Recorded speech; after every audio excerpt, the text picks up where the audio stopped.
My selection will be Yahshua is the light.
The oracles of the UCI.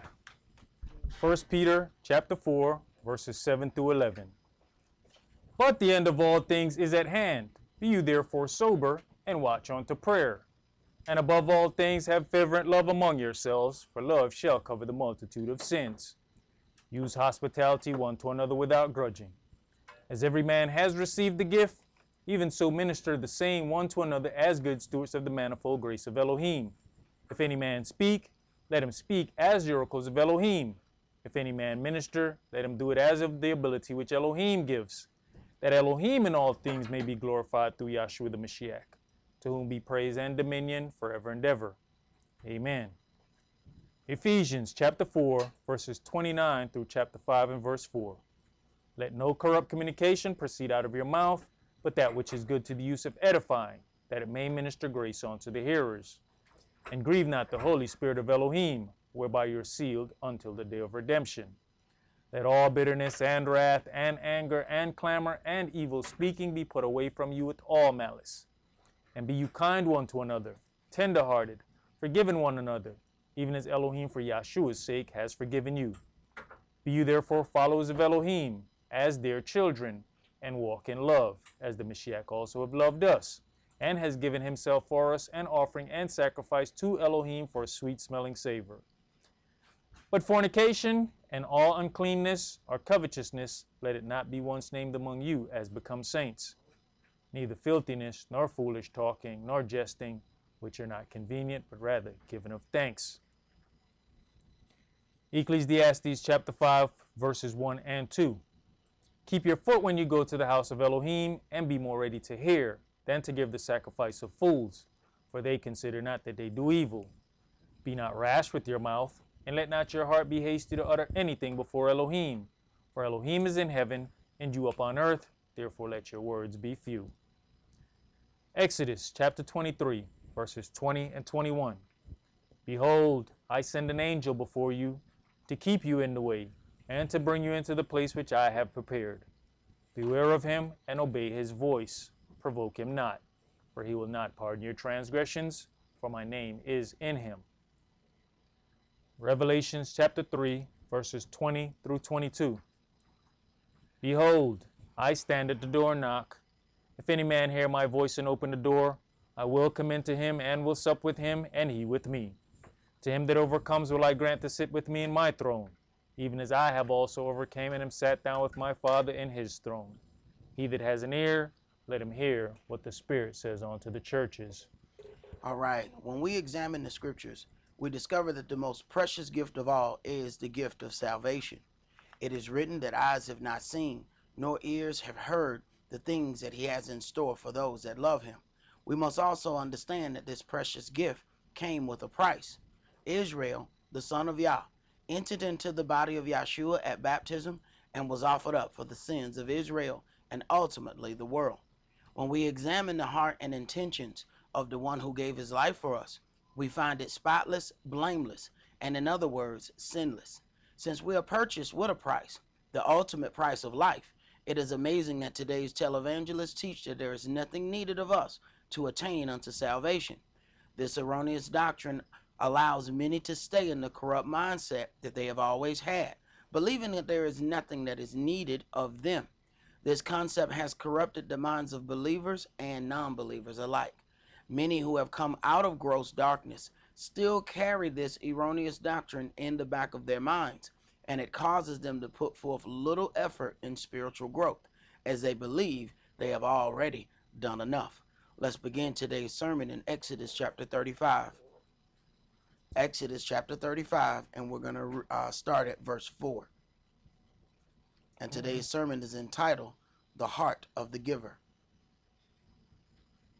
Exodus 35, and we'll begin at verse 4. And today's sermon is entitled, The Heart of the Giver. And Moshe spake unto all the congregation of the children of Israel, saying, This is the thing which Yahweh commanded, saying, Take you from among you an offering unto Yahweh. Whosoever is of a willing heart, let him bring it, an offering of Yahweh, gold and silver and brass and blue and purple and scarlet and fine linen and goat's hair and ram skins dyed red and badger skins and shittim wood. So Yahweh is saying, ask this of the people, first of all, them that have a willing heart, but he's very specific about which things to bring, because these are the things that they're going to build this tabernacle out of, and the people have to have a stake in their place of worship. So they have to bring forth these things, and they have to bring specific things to accomplish this. Go ahead. Verse 8, and oil for the light, and spices for anointing oil, and for the sweet incense, and onyx stones, and stones to be set for the ephod, and for the breastplate. And every wise-hearted among you shall come and make all that Yahweh has commanded. Now, you have some people that will still carry some disdain, because understand now, Yahweh brought the children of Israel out of Egypt, cut off their ordinary food supply to humble them, set out an entire generation, and then goes to this next generation. There are people that still carry some indignation about some things that end up happening. Go ahead.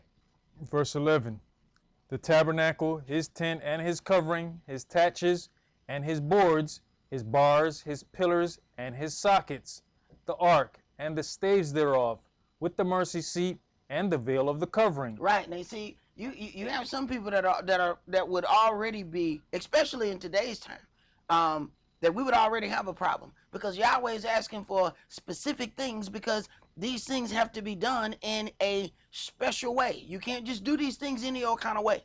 You can't do them, how you think, feel, and believe. They have to be done in a certain manner. Why? Because let it be done on earth as it is in heaven. These things are already in heaven. So he knows exactly what he has to command us to do here on earth.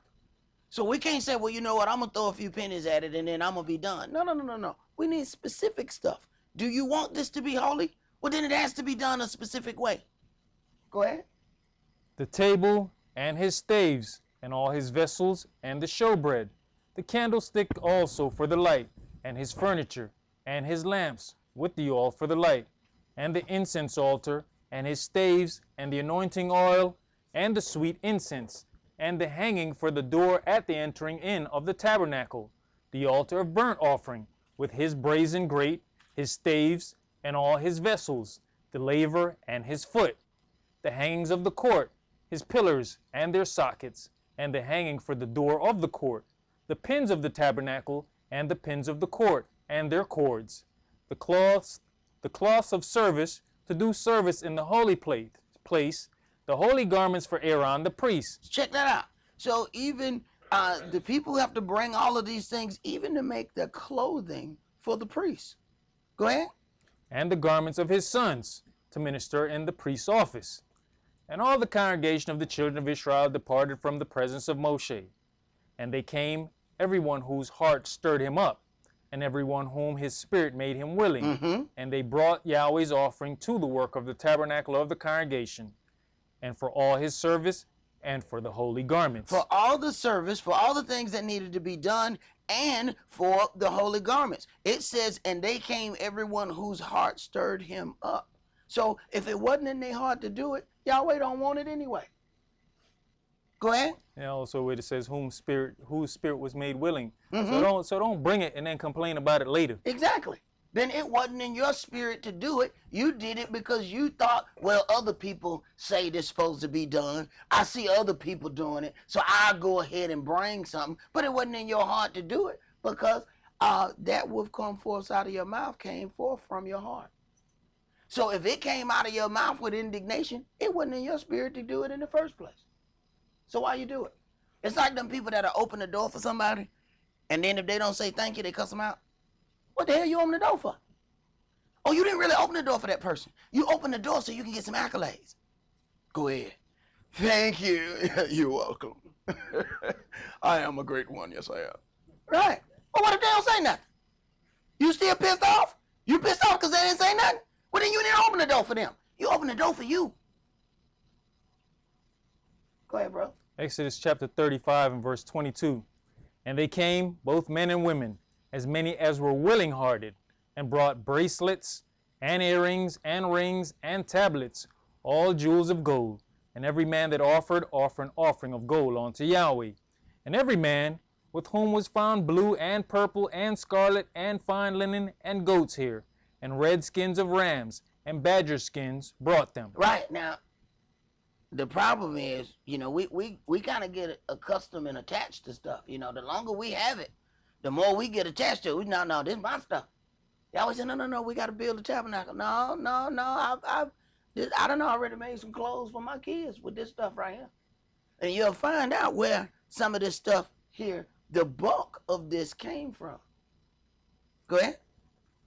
Everyone that did offer an offering of silver and brass brought Yahweh's offering, and every man with whom was found shittim wood for any work of the service brought it. And all the women that were wise-hearted did spin with their hands, and brought that which they had spun, both of blue and of purple and of scarlet and of fine linen. Right. So they are then using these things to make the fabric. See, these are things that are going, this is a lost art among our people at this point, but we're going to have to find it again. Go ahead. And all the women whose hearts stirred them up in wisdom spun goat's hair. And the rulers brought onyx stones and stones to be set for the ephod and for the breastplate, and spice and oil for the light, and for the anointing oil, and for the sweet incense. The children of Israel brought a willing offering unto Yahweh, every man and woman whose heart made them willing to bring for all manner of work, which Yahweh had commanded to be made by the hand of Moshe. Right. So you had this thing happening when you go and deal with the tabernacle, the temple that the house that was to be made by Dawid. Dawid start collecting all of those things, putting all the preparations in place before Shlomo was ever empowered to be able to command the work to be done. He'd already started collecting all of these things. Go ahead. Even in this, it keeps every now and again bringing it right back. Those whose heart was willing. So right. All of them didn't partake. But it lets you know at the same time too, if your heart ain't right with it, leave it where it is. Y'all don't want that anyway. Go ahead. And Moshe said unto the children of Israel, see, Yahweh has called by name Bezaleel, the son of Uri, the son of Hur, of the tribe of Yehudah.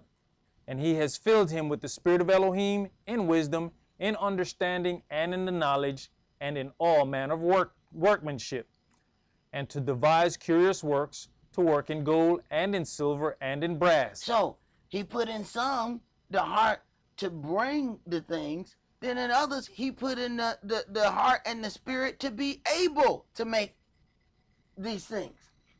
So Yahweh is supplying everything that we need in one way or another. Go ahead. And in the cutting of stones to set them, and in the carving of wood to make any manner of cunning work. And he has put in his heart that he may teach, both he and Ahileb, the son of Ahisamach, of the tribe of Dan. Them has he filled with wisdom of heart to work all manner of work, of the engraver, and of the cunning workman, and of the embroiderer, in blue and in purple, in scarlet and in fine linen, and of the weaver, even of them that do any work, and of those that devise cunning work. See, there's a lot of things that we think we know how to do for our own purposes. And there are certain things that you know how to do because it is something that Yahweh is going to require of you. But what we have to do is first, this is in chapter 35. Let's back up to chapter 3 in Exodus and read where these things begin to come from. And you'll see how Israel will kind of get attached to things very quickly. You have to consider how long they've had these things. Exodus 3 and read verse 22. But every woman shall borrow of her neighbor, and of her that sojourneth in her house, jewels of silver, and jewels of gold, and raiment, and you shall put them upon your sons and upon your daughters, and you shall spoil the Egyptians. So you have all of these things that our people have had to work, had to do all of these things for no pay. But then on the way out, we get all of these things. but Yahweh is also giving us enough for us to be able to do other things with as well. But if we've already gotten attached and said, you know, hey, all this stuff is for my own personal use, all this stuff is for me. So then when it comes time to provide for the sanctuary, to provide for the tabernacle, we got a problem. Yeah, no, that's for my sons. No, he got 15 diamonds going all the way down. No, what? No, remember you had gave this to us. So you think your son need 15 diamonds in one ear? Right. But see, we already got accustomed to this. See? So you got one thing happening in in chapter 3. You got something else happening in 35. What happened to your mindset in between chapter 3 and 35? Uh-huh. Right. Go ahead, brother. Oh, you know, back in 22, the commandment was to borrow. Because I'm going to need you to use this later on. Hey, You know how we are. Possession is 9/10 of the law. You know what I'm saying? I got that stuff. It's in my hand. You know what I'm saying? This is my stuff. I done had somebody argue with me before. And I was like, hey, man, ain't that my outfit? He said, but it's been over my house for a long time. That's all fine and dandy, bro. But that's my top. And that's my bottom, bro. That's my whole outfit. And I had to back up and replay the words of the brother. The brother never claimed that it was his. The brother just kept repeating the same thing. But it's been over my house. So it was my fault that I left it at his house. And thereby it became his over a process of time. He never claimed. I had to think about the words. The brother never said, you know, hey, man, you're right. You know, this was once yours. But he said, you know, hey, it done been over his house. He has gotten accustomed to it being at his house.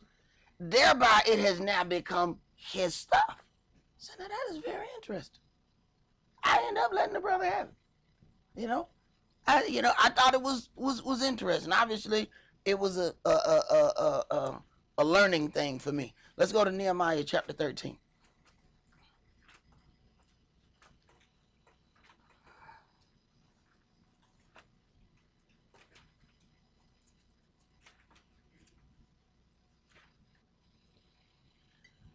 And we're going to read verses 1 through 14. On that day, they read in the book of Moshe in the audience of the people, and therein was found written that the Ammonite and the Moabite should not come into the congregation of Elohim forever. Okay, so after a separation, after punishment, I have to remind the people, as you're dealing with especially these the Jewish and the Jewish lovers, because we got a whole just group of our people who love the ish, because it has been pushed to us that we are supposed to have blind support of Israel. So without our people really understanding who Israel really is, we offer all of that blind support to the people that the Euro Gentiles have set up as being Israel. So when you put all of those things into correlate, you know what? We're going to go past some of those things. Go ahead and read. Verse 2, because they met not the children of Israel with bread and with water, but hired Balaam against them, that he should curse them. Howbeit, our Elohim turned the curse into a blessing. Okay, so coming back after being punished, which is a symbol of Israel. He said, if Israel didn't do what they were supposed to do, I'm going to punish you with captivity. So the people who are claiming that they are Israel, they don't have any captivities to bring to mind. What they have to do is claim that the Egyptian captivity was theirs. But when you read this book, there are constant captivities amongst the children of Israel. Over and over and over again. Why? Because Israel was created to be a servant. And Yahweh said, you're either going to serve me or you're going to serve your enemies. So the very things that the people try to use against you are the very things that prove that you are the children of Israel. But if you don't know that, you're going to let them play that little Jedi mind trick on you. And you're going to feel insecure about who you are. Go ahead. Verse 3. Now it came to pass, when they had heard the law, that they separated from Israel all the mixed multitude. Right. Now, when you deal with this mixed multitude, they're dealing with, all of these people after during captivity. Israel had a big issue with mingling amongst the people in power. And when, of course, we mingled amongst those people in power, we didn't, of course, push our culture. So now you have kids that can't speak the language. You have kids that don't understand anything of the culture. They are more toward the culture of the other people. So it, of course, began to be a serious problem when we got ready to go back into this land and set things up in righteousness. It's very interesting. I don't know. I was watching that guy Colbert, and he was interviewing Don Lemon. It was just 2 nights ago, and just within just regular conversation, like it was absolutely nothing. Colbert said, "We are going toward." He said, "White people are dying faster than they are reproducing." And I mean, he just said it like it was absolutely nothing. And remember, I told y'all, I said, it's kind of interesting that every commercial has some kind of interracial couple on it. Well, then Don Lemon then backs that up and says, well, it is obvious that we are headed toward a minority to majority. And that's what, a lot of these, how did they get on this? Was about immigration. So we have had to undergo a lot of things as far as prison time, killing of black men, all of these things cut down on our numbers. Okay? The whole part, if they keep allowing immigration to happen, people with melanin they reproduce faster than other people. All right? I watched a program where this couple got married. They were Gentiles, and they wanted to have a child. They could not have a child, so their parents, the grandparents, paid for their in vitro. $65,000 is what it cost them to have a child. We normally spend $65,000 trying not to have a child. We're like, look at man, I'm going to throw that out there. There you go, man. There you go. So when you get to that, you consider that very thing is happening in the beginning of the book. It says what? The children of Israel multiply more and greater than us. This ain't nothing new. See? So this is why there were enormous studies done about melanin. All of a sudden, you got black people having issues with we're getting what's that, melanoma, things that we did never get. How you be a slave and work from sun up to sundown, and we ain't never had a problem with the sun at all? Then all of a sudden now we got sun issues. But understand, there are great studies that have been done on melanin and the power of it and the breaking down of it. So there's a lot of other products and a lot of other things with all them shots, them vaccines and things that have been given to us. It is implemented to gradually break down certain things within us. Because for the powers that be, and this does not include everybody, this includes the powers that be, and they're trying to balance the scales, if you will. And the way they balance those scales, if they can't make one group multiply more, then you have to kill more of the other group. So understand what's been going on for quite some time. And this was just, this came out so smooth within the conversation that it wasn't a question in between either one of them what was happening. That even this whole immigration thing was about, if you let too many of those people in, they're going to continue to multiply.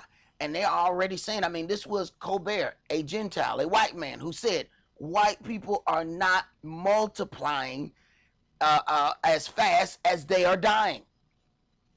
That was, and it is amazing. And why I have to say that a Gentile said it, if there are people already that's going to hear this and they're going to tune in right at that point. Man, that brother racist. Bro, yeah, man, them brothers, them hate mongers. Yeah, maybe you need to call that white guy and tell him that. Because these were his words. You know, and they had this conversation at just open as a matter of fact. So when you talk about dealing with this mixed multitude, this is what the push is. This is why it is advertised. It is on every commercial about pushing the mixed marriage thing, because it's getting to a point that the powers that be need us so that they can continue to multiply. Interesting why they tell you that you're nothing.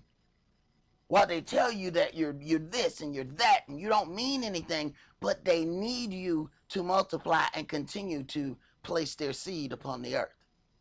That is very interesting. Go ahead, bro. Nehemiah chapter 13 and verse 4. And before this, Eliashib the priest, having the oversight of the chamber of the house of our Elohim, was allied unto Tobiah. And he had prepared for him a great chamber, where aforetime they laid the meat offerings, the frankincense, and the vessels, and the tithes of the corn, the new wine, and the oil, which was commanded to be given to the Levites, and the singers, and the porters, and the offerings of the priests. But in all this time was not I at Jerusalem. For in the 32nd year of Artaxerxes, king of Babylon, came I unto the king, and after certain days obtained I leave of the king. And I came to Jerusalem, and understood of the evil that Eliashib did for Tobiah in preparing him a chamber in the courts of the house of Elohim. And it grieved me sore. Therefore I cast forth all the household stuff of Tobiah out of the chamber. Then I commanded, and they cleansed the chambers, and thither brought I again the vessels of the house of Elohim, and the meat offering, and the frankincense. Right. So to go in and cleanse these things, you then have to make it to where it is not some kind of regular place. So by this person having their little household stuff and all of these things set forth in this place where holy things are to take place, then they are making sure that the place cannot be sanctified. And he cannot allow that as he's getting ready to re-sanctify, to get ready for the children of Israel to perform all of these things that they had not been able to perform all this time of captivity. And that's what happens each time the children of Israel go through captivity. All of these things they cannot perform. All of those sacrifices, they were not able to do those. Go ahead. And I perceived that the portions of the Levites had not been given them. For the Levites and the singers that did the work were fled everyone to his field. Then contended I with the rulers, and said, Why is the house of Elohim forsaken? And I gathered them together, and set them in their place. Then brought all Yehudah the tithe of the corn, and the new wine, and the oil unto the treasury. So even of old, you had to make Israel do what we were supposed to do. He says, then he contended with the rulers and says, why is the house of Elohim forsaken? And I gathered them together and set them in their place. Then brought all Yehudah the tithe of the corn and the new wine and the oil unto the treasuries.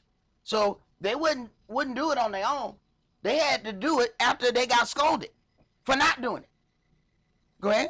And I made treasurers over the treasuries, Shelemiah the priest, and Zadok the scribe. But you understand why they didn't within that time of separation, that nothing was going on. So as people are not in the place with the Levites and the singers, they out in the field. They're not doing the work of the service anymore. They tending to their own stuff. Go ahead. And of the Levites, Pedaiah, and next to them was Hanan, the son of Zechor, the son of Mattaniah, for they were counted faithful, and their office was to distribute unto their brethren. They were counted faithful. They knew that those brothers were going to do what they were supposed to do, so they gave unto those brothers and let them do their jobs. See, I came from a situation, a lot of times Yahweh shows you something before you put some things in order so you'll be ready.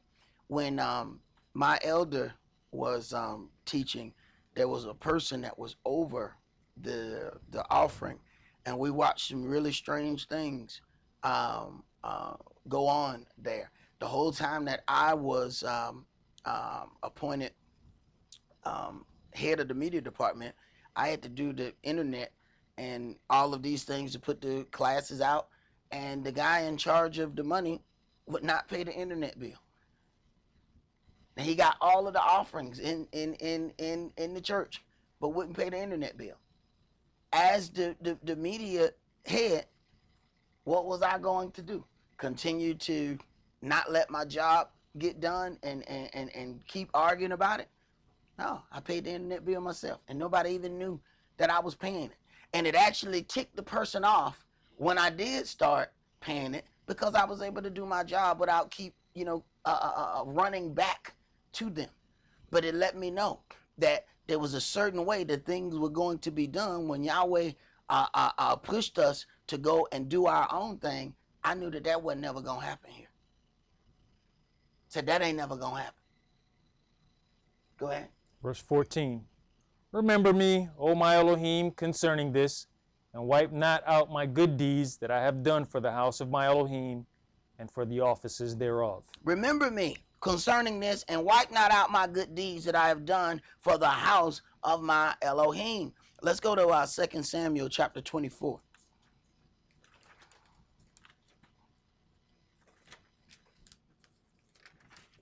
See, you know that Sunday morning thing that, you don't have to do nothing. Everything has been done for you.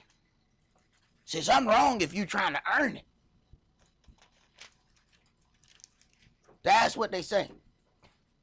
So we're talking about the greatest gift that anybody could possibly have, which is the gift of salvation. And they're telling you that you don't have to do anything for it. Where has that ever worked anywhere in life? Matter of fact, every time you've ever got into trouble, think about it. You were trying to get something for nothing.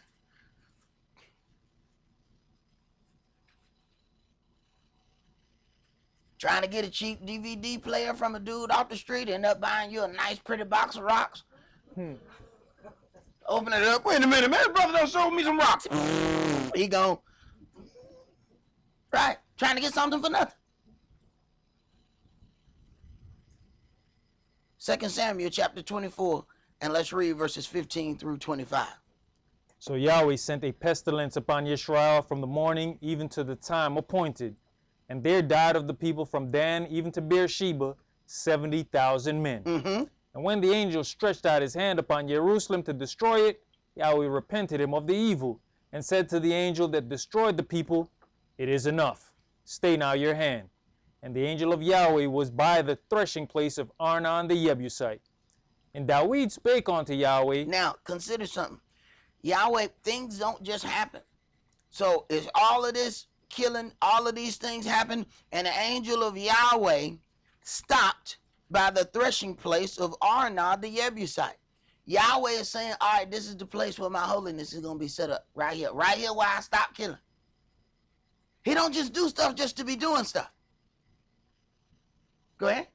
And David spake unto Yahweh when he saw the angel that smote the people, and said, Lo, I have sinned, and I have done wickedly. Right. So David spake unto Yahweh when he saw the angel. So he automatically knows this ain't no regular spot.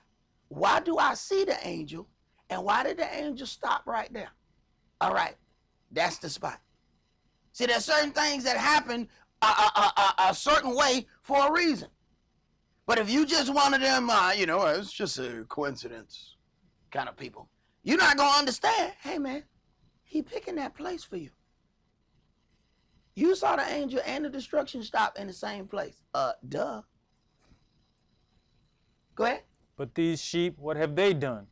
Let your hand, I pray you, be against me and against my father's house. And Gad came that day to David and said unto him, Go up, rear an altar unto Yahweh in the threshing floor of Arnon the Jebusite. Mm-hmm. And David, according to the saying of Gad, went up as Yahweh commanded. And Arnon looked, and saw the king and his servants coming on toward him. And Arnon went out and bowed himself before the king on his face upon the ground. And Araunah said, Wherefore is my master the king come to his servant?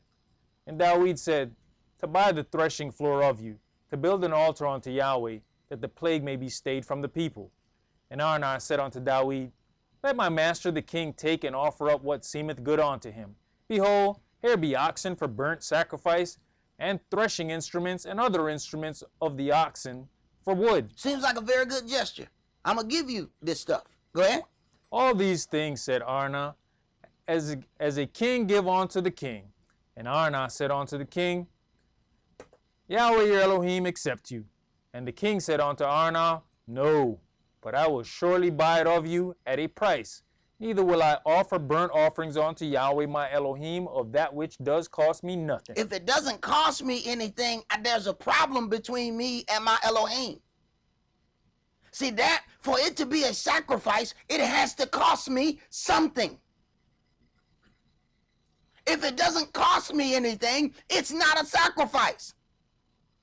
See, when we offer up spiritual sacrifices unto Yahweh our Elohim, that's time that we take out of our day. Time, something that we're taking away from us to give to him. Otherwise, it ain't no sacrifice. And if you take the leftover, you take the stuff that you don't need, the stuff that you don't want, that ain't no sacrifice. It has no value to him because it has no value to you. When you give him the last 10 minutes of your day, I'm going to read now. You can keep that little sorry offering. How about read when you got the best part of your energy? How about say, okay, I'm going to give him 45 minutes of my day during the middle of my day when my energy's still good. But you're going to go and start reading at 11 o'clock at night. And then Lucifer starts singing them lullabies in your ear. Hey, go to sleep, little baby. And you gone. You don't remember jack. Go ahead. So Dawid bought the threshing floor and the oxen for 50 shekels of silver. And Dawid built there an altar unto Yahweh, and offered burnt offerings and peace offerings. So Yahweh was entreated for the land, and the plague was stayed from Yisrael. All right. Let's go to Genesis chapter 14.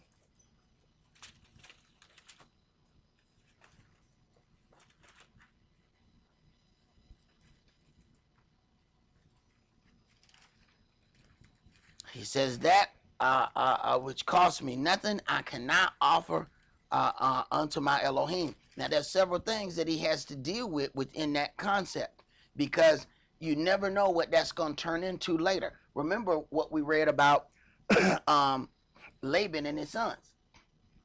After Yahweh has given Yaakov the sheep and the oxen, never mind that this man has stolen from Yaakov for I don't know how many years. At the end of the day, Laban's sons ended up saying, this man has taken all that belongs to our father. See, after a while, then people think that, you know, what they got from you or what you got from them ended up making your whole everything. You rich because of my stuff. See? So Dawid already has to deal with that, because what's that's going to turn into after a generation? Because we've got things in here before where people came back 300 years later and they wanted to fight Israel for some land. And then they had to go ahead and run down the history of how all of that transpired before they went on and war with him. And tell him, hey, if you had a problem, you should have took it up 300 years earlier. Genesis chapter 14, and let's read verses 21 through 24. And the king of Sodom said unto Abram, Give me the persons, and take the goods to yourself. And Abram said to the king of Sodom, I have lifted up my hand unto Yahweh, the Most High Elohim, the possessor of heaven and earth, that I will not take from a thread even to a shoe latchet, and that I will not take anything that is yours, lest you should say, I have made Abram rich. Right. He already know how people operate. Because if I take anything, you're going to swear down you done made me rich. But at the same time, he gave his 10%, and didn't accept anything of them. No, because I know what this is going to turn into later on. See? I made you rich. Go ahead. Save only that which the young men have eaten, and the portion of the men which went with me, Aner, Eshcol, and Mamre. Let them take their portion. Now, when we first got ready to get the church building, and I had told Lael this wasn't going to happen. There was a brother that was supposed to be getting like this settlement check. And the brother said, man, when I get my settlement, I'm going to give y'all some money, and we're going to get, because at that point we were still worshiping at the house.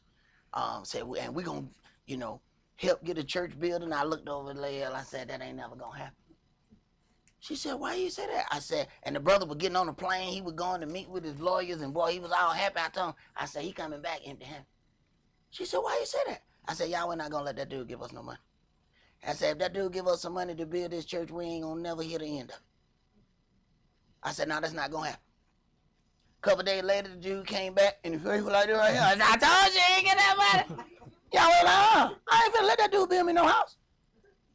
We'll never hear the end of it. Every Sabbath we be in here. Brother be trying to tell Eli, don't light that candle like that. Light the middle one first. And sit down. So no. See, y'all ain't know what he doing. Just like he said, no. At least you go around talking about you done made Abram rich. Let me go ahead and take care of this from the beginning. See? So I already seen that before. I said, no. Y'all ain't not finna let that happen.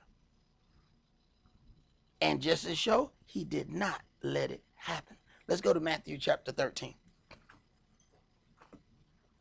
Y'all ain't finna let somebody else get his glory. He uses the children of Israel to get his glory. And you're not just gonna come in and take his glory.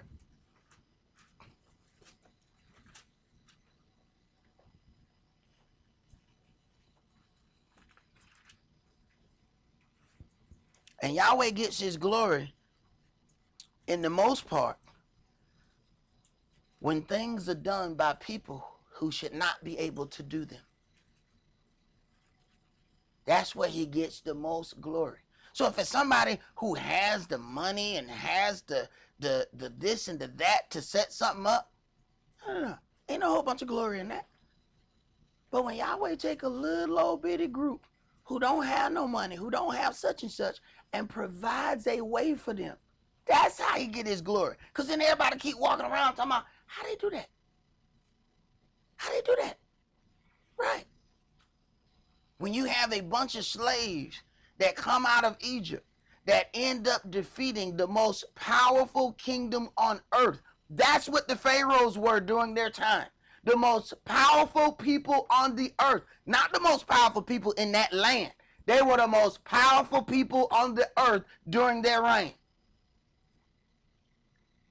And they got upended by some slaves who came out of their own land. Who everybody already know you're not going to be in somebody else's land and practice war games. So it ain't like you had an opportunity to learn how to fight. Because if they're sitting there looking at you, and hey man, so they practicing how to fight. Man, go and kill all of them. They're not gonna just let you do that. And they like think about every time them brothers get over here and they start doing it, all them revolutionary brothers. That's what the Nuwabians was supposed to been doing. They bought that land still down there in Putnam County now. I ride by, got a big pyramid on it, a bunch of bushes. They had done bought them a little compound. I mean, they might have had like 100 acres or something like that. And Wesley Snipes bought it for them. And you know, them brothers believe in all kind of reptilian gods and all kind of stuff like that. And a lot of them do martial arts. And you know, Wesley was trying to be an international arms dealer. Wrong answer. Man, they shut him down. Wesley tax problem didn't have nothing to do with Wesley and his taxes. It had something to do that he turned around and bought all that land for them people and had tried to get an international arms dealer license and then was going to have them people practicing with automatic weaponry. And they felt like, are they crazy? They think I'm finna sit there and let them play war games in my country to practice against us? Not gonna happen. shut that down. You know, what his name? The leader of their thing ended up going to jail. Then you had Wesley end up going to jail, and all that land down there shut down to this very day. Just a bunch of trees and bushes. That ended all of that. That didn't have jack to do. See, we look at TV and we get the narrative that they give us. That had absolutely nothing to do with taxes. Nothing. Taxes was just what they used to get to him. But what did it do? Once you got convicted, guess what you cannot do now? Get an international arms dealer license. Boom. That's what they were really trying to stop anyway. Go ahead, bro. You know, brother, you were talking about those who don't have the means. Not only those that don't have the means, but those who give to a place that they've never been and don't know if they'll ever be able to go, such as Cornelius. And we know that we've got people all throughout the country that send their offerings on a regular who've never been here, don't know if they'll ever be able to make it. Brother, we got people outside the country that have sent offerings to sow into this ministry. And it lets you know that, you know, some of us who come here take what we have for granted. It takes great faith to sow into a place that you have not physically been to. That's a sacrifice and a work of enormous proportion. Go ahead, bro. Matthew chapter 13 and verse 44. Again, the kingdom of heaven is like unto treasure hid in a field, the which when a man has found, he hides, and for joy thereof goes and sells all that he has and buys that field. So when you realize that this kingdom of heaven is like a treasure hid in the field, once this man finds this, he then goes and sells all that he has and buys that field. In other words, spiritually, he makes that the most important focus of his life. He says, this is the focus of my walk, because I have now found my way to the kingdom of heaven. This is what my focus is going to be from this point on. Before finding this word, I did all kind of things. I had my own business doing alarms. I did music, did all these other things. Once I got into this word, that was my focus, and everything else shifted back. If you understand that that is a treasure of enormous proportions, that's what your focus is. Everything else takes a back seat. Go ahead. Again, the kingdom of heaven is like unto a merchant man seeking goodly pearls, who, when he has found one pearl of great price, went and sold all that he had and bought it.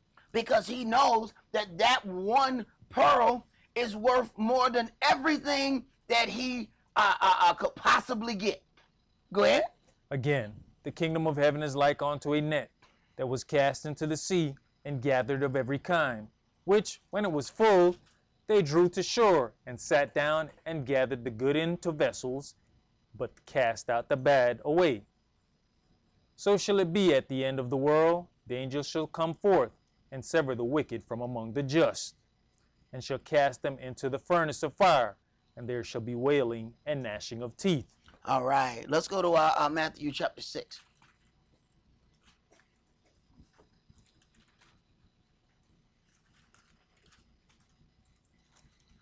Matthew chapter 6, and let's read verses 19 through 34.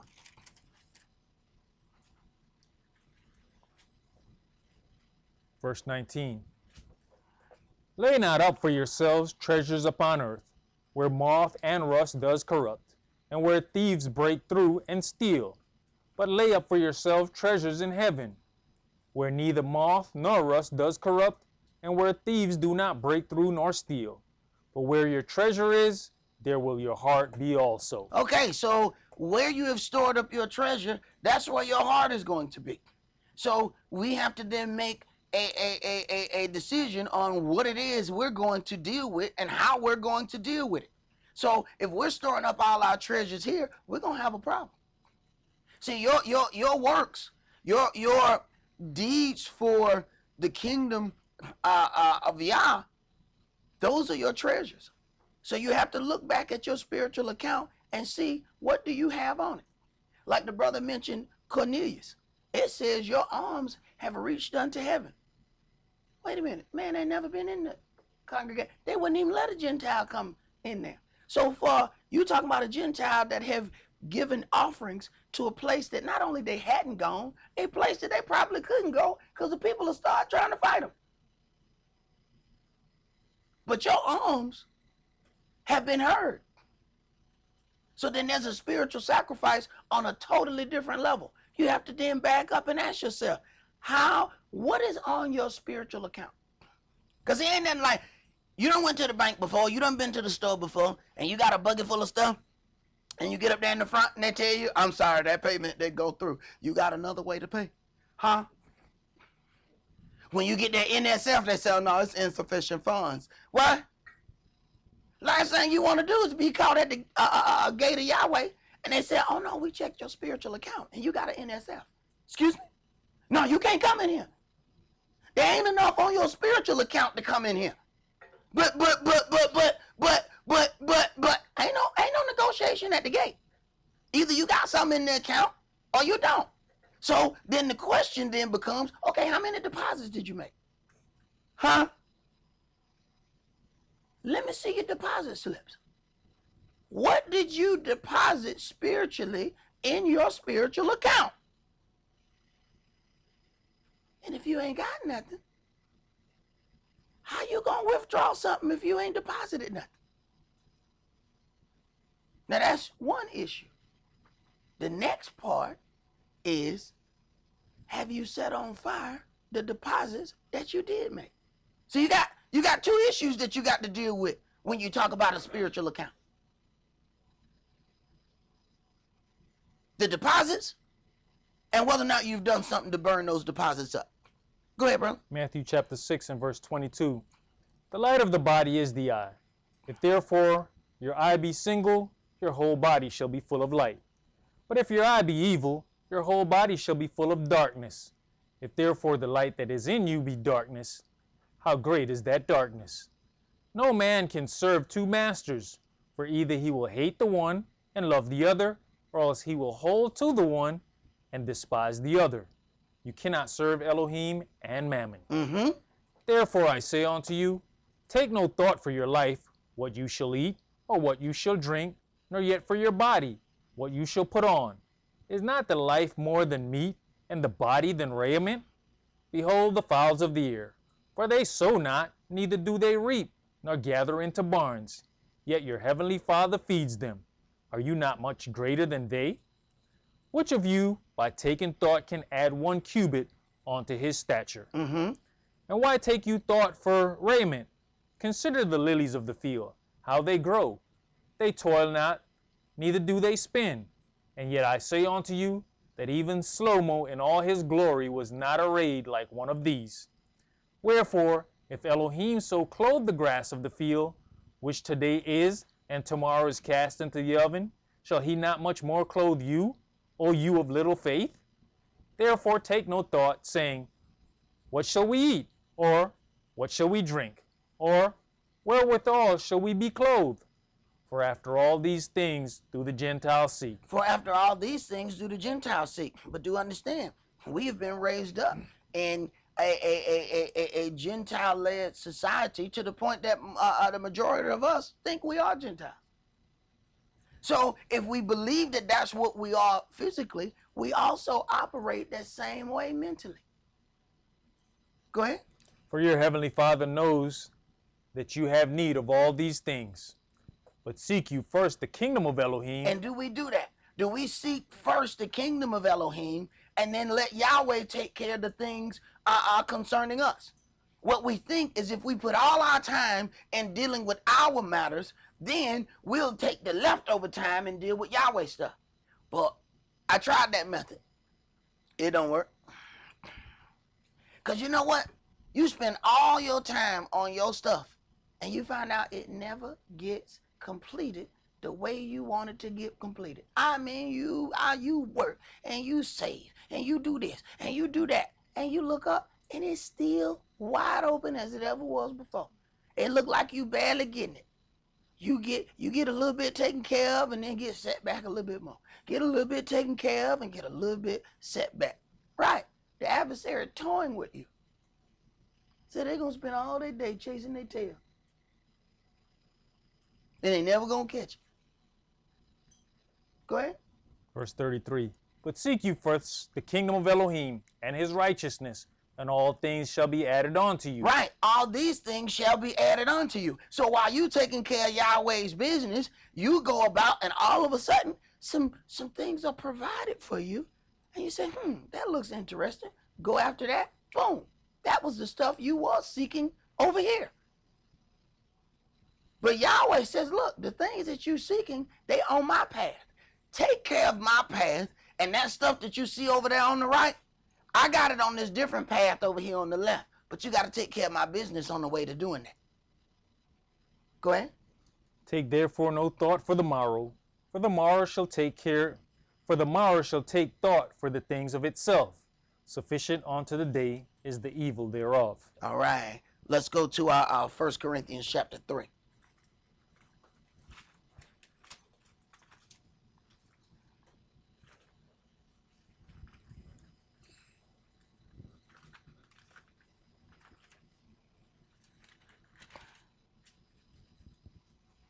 First Corinthians chapter 3, and we're going to read verses 1 through 15. And I, brethren, could not speak unto you as unto spiritual, but as unto carnal, even as unto babes in the Mashiach. I have fed you with milk, and not with meat. For hitherto you were not able to bear it, neither yet now are you able. For you are yet carnal. For whereas there is among you envying and strife and divisions, are you not carnal and walk as men? Mm-hmm. For while one says, I am of Saul, and another, I am of Apollos, are you not carnal? And the little subheading said the carnal state prevents spiritual growth. So you have the spirit that works within us, but then you got the flesh, that carnal state that fights against it. See, we all have an inner war inside of us before we ever encounter any other individual. And that is the flesh versus the spirit. The two of those are not going to work together. And you're going to have to make a decision which one of them going to win that fight. Because the spirit in you wants to do one thing, but the flesh in you want to do something else. Go ahead. Verse 5. Who then is Saul, and who is Apollos, but ministers by whom you believed, even as the Adonai gave to every man? Mm-hmm. I have planted, Apollos watered, but Elohim gave the increase. So then neither is he that planteth anything, neither he that waters, but Elohim that gives the increase. Now he that plants and he that waters are one. Right. But see, you have this bitter envy and strife about whose work is more fruitful, who's doing what. And there are different parts, all that come together to do the same work. It's one work. But when you got that bitter envying and strife about who's got this, who's got that, who's doing this, who's doing that, then the ultimate work is hindered. The spirit is hindered in that. See, that's why there are parts where we read, grieve not the Holy Spirit. In the flesh, you don't even know you're grieving the Holy Spirit. The Holy Spirit got a job to do. And when that's slowed down, you have grieved the Holy Spirit. Go ahead. And every man shall receive his own reward according to his own labor. For we are laborers together with Elohim. You are Elohim's husbandry. You are Elohim's building. According to the grace of Elohim, which is given unto me, as a wise master builder, I have laid the foundation, and another builds thereon.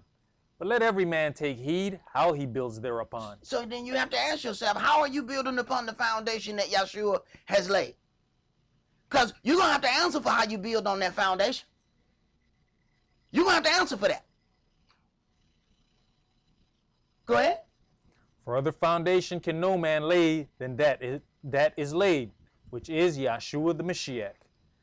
Now if any man build upon his foundation gold, silver, precious stones, wood, hay, stubble, every man's work shall be made manifest, for the day shall declare it, because it shall be revealed by fire, and the fire shall try every man's work of what sort it is. Right. Now, if any man build upon this foundation gold, silver, precious stones, those things are purified in the fire.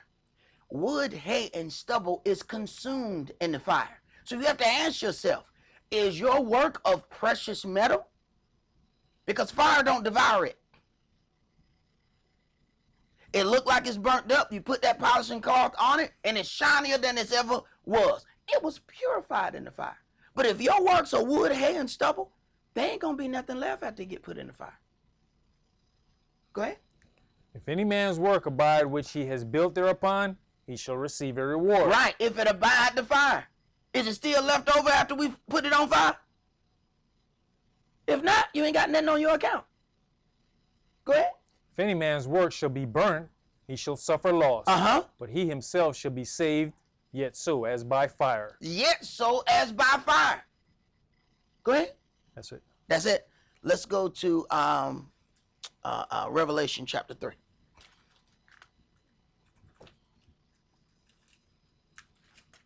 See, we flip through the channels and we run into that doctrine that all we got to do is sing and throw our hands up and say glory, hallelujah. And right before we die, if we just say his name on our deathbed, then that takes care of everything. And we know that ain't even his name. So imagine that. The folk done evil their whole life. Get on their deathbed and say, JC. And they supposed to wake up in heaven. And you know the biggest thing that's probably going to hurt a whole lot of them people? When he asks, who the hell is Jesus? Man, that's going to throw some people off. They're not going to be ready for that. Because they've heard, oh, it's power in the name Jesus. When they realize that he is never physically on earth, he never heard that name whatsoever.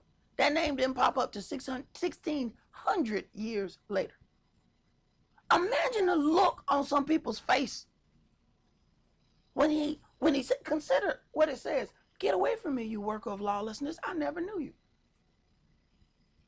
So it ain't going to proclaim, we did all these great works in your name. We cast out demons. We built hospitals. We did all of this. He's like, who are you again? And who is this Jesus you keep calling? Who is that? Is that the Mexican Jesus? Is that him? Who are you talking about? There's got to be, just a real hurtful thing to have to do, because a lot of those people did what they thought was right, following their pastors blindly. But let me tell you something. You don't blindly follow nothing. You don't blindly follow nothing. Even as Yahweh did all of these things through Moshe, he gave them explanation. He gave them all of these things. He didn't just say, shut up and follow me. No. Most of the time, Yahweh told him what was going to happen before. And he said, we want us a king. And, all right. Look at him. They ain't going to listen to you because they ain't going to listen to me. But look at him. Go ahead and tell them what kind of king they're going to get. Go ahead and tell them that he going to use them. Go ahead and tell them he going to take their sons and their daughters. The daughters going to be bakers for him. They're going to do all of that. He going to take all of their substance. Tell them all that. But they're not going to listen to you because they're not going to listen to me. But even within that, Yahweh said, go ahead. Tell them. They're still not going to listen to you. Then go ahead and give them a king. And go ahead and step back. Because that king is finna cause straight hell. But go ahead and give them that what they ask. And sometimes it don't occur to us that we keep asking for things that ain't going to do nothing but cause us nothing but harm. And eventually, Yahweh step back and give it to you. Go ahead. And some people go out with slickness and deceit to get what they want. And Yahweh said, that's what you want? You want that? Well, it is there. Then they get it, and it cause them all kind of hell. They don't want to call everybody about whining about it. Well, I got this. Well, that's what your slickness got for you, ain't it? Ain't that what you wanted? Well, there it is then. Put a bow on it. That's what you got. That's what you wanted. That's what it is. See, we don't understand the power that we have with Yahweh. Having the power with Yahweh, being the children of Israel, he gave us a king and know that it was going to turn out bad for us. But you keep asking, not understanding the power that you have. So you keep asking for something that's bad for you, and eventually he give it to you. See, we got to learn how to ask. Yahweh, look, I want such and such, but look here, if this thing is bad for me, don't let me get it. Yahweh, don't give me this thing if it ain't good for me. I'm asking, but don't let my flesh override my spirit. Go ahead. Revelations chapter 3 and verse 14. And unto the angel of the church of the Laodiceans write, these things says the Amen, the faithful and true witness, the beginning of the creation of Elohim. I know your works, that you are neither cold nor hot, but I would you were cold or hot. So then, because you are lukewarm and neither cold nor hot, I will spew you out of my mouth. I can't figure out what you are. Cold, I got a purpose for. Hot, I got a purpose for. Lukewarm, I can't do nothing with that. See? I can do things with cold or hot, but you're going to have to figure out what the hell you are. Go ahead. Because you says, I am rich and increase with goods, and have need of nothing, and knoweth not that you are wretched and miserable and poor and blind and naked. Now you can't get no more blind than that right there.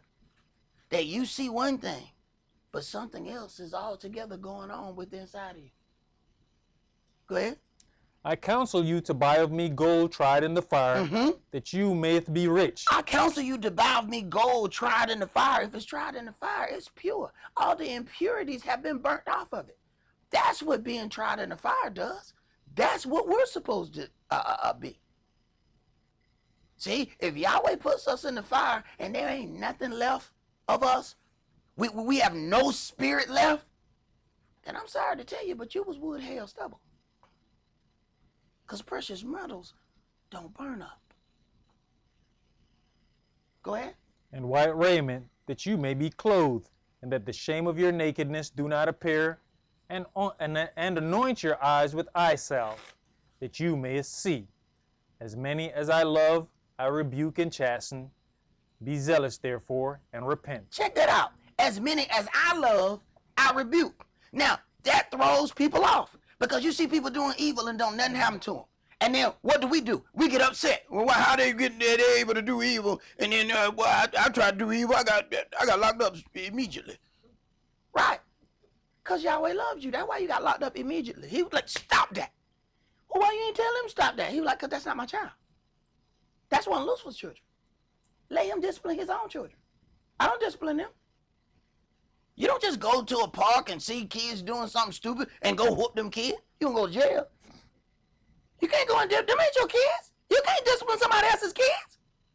This ain't the old days. The old days, them people will whoop you. They call your mama. You had a whooping for you, waiting for you when you got to the door. I already know. Rosemary told me what. Come on in here. I already know. Go on, get out them clothes. You got a whole nother whooping. Well, Rosemary just whooped me too. I know, but that was an introductory whooping. See, that one is gonna welcome this whooping here, cause I guarantee you, Rosemary didn't give you what I'm about to give you. Yeah, you can believe that. What is this? No, this is a different generation here. You whoop these kids, the kid might shoot you, and then the mama might come. You see this stuff to be on the news where the little kids get to fighting, and then the mama waiting at the bus stop. You know what I'm saying? She all stretching and going out. Then the mama jump on the bus and start fighting with the kids too. Man, what the hell kind of parents are these? These some different kind of parents. They should have parent tests before some of these people are allowed to reproduce. Because there's some strange things happening. They tell people, you know what, you fail your parent test. You do not bring another dumb person in this world. Because between you and that person you're trying to reproduce with, that's going to be one ignoramus right there. No. Because, I mean, some of this stuff is amazing. You didn't find, respectable parents fighting in the middle of the street back in the day, jumping on the school bus trying to fight other kids. It's some real strange things that end up going on in this generation. But it's a real lack of discipline, and they want it to be so because they have a federal institution whereby they would love to work us for free.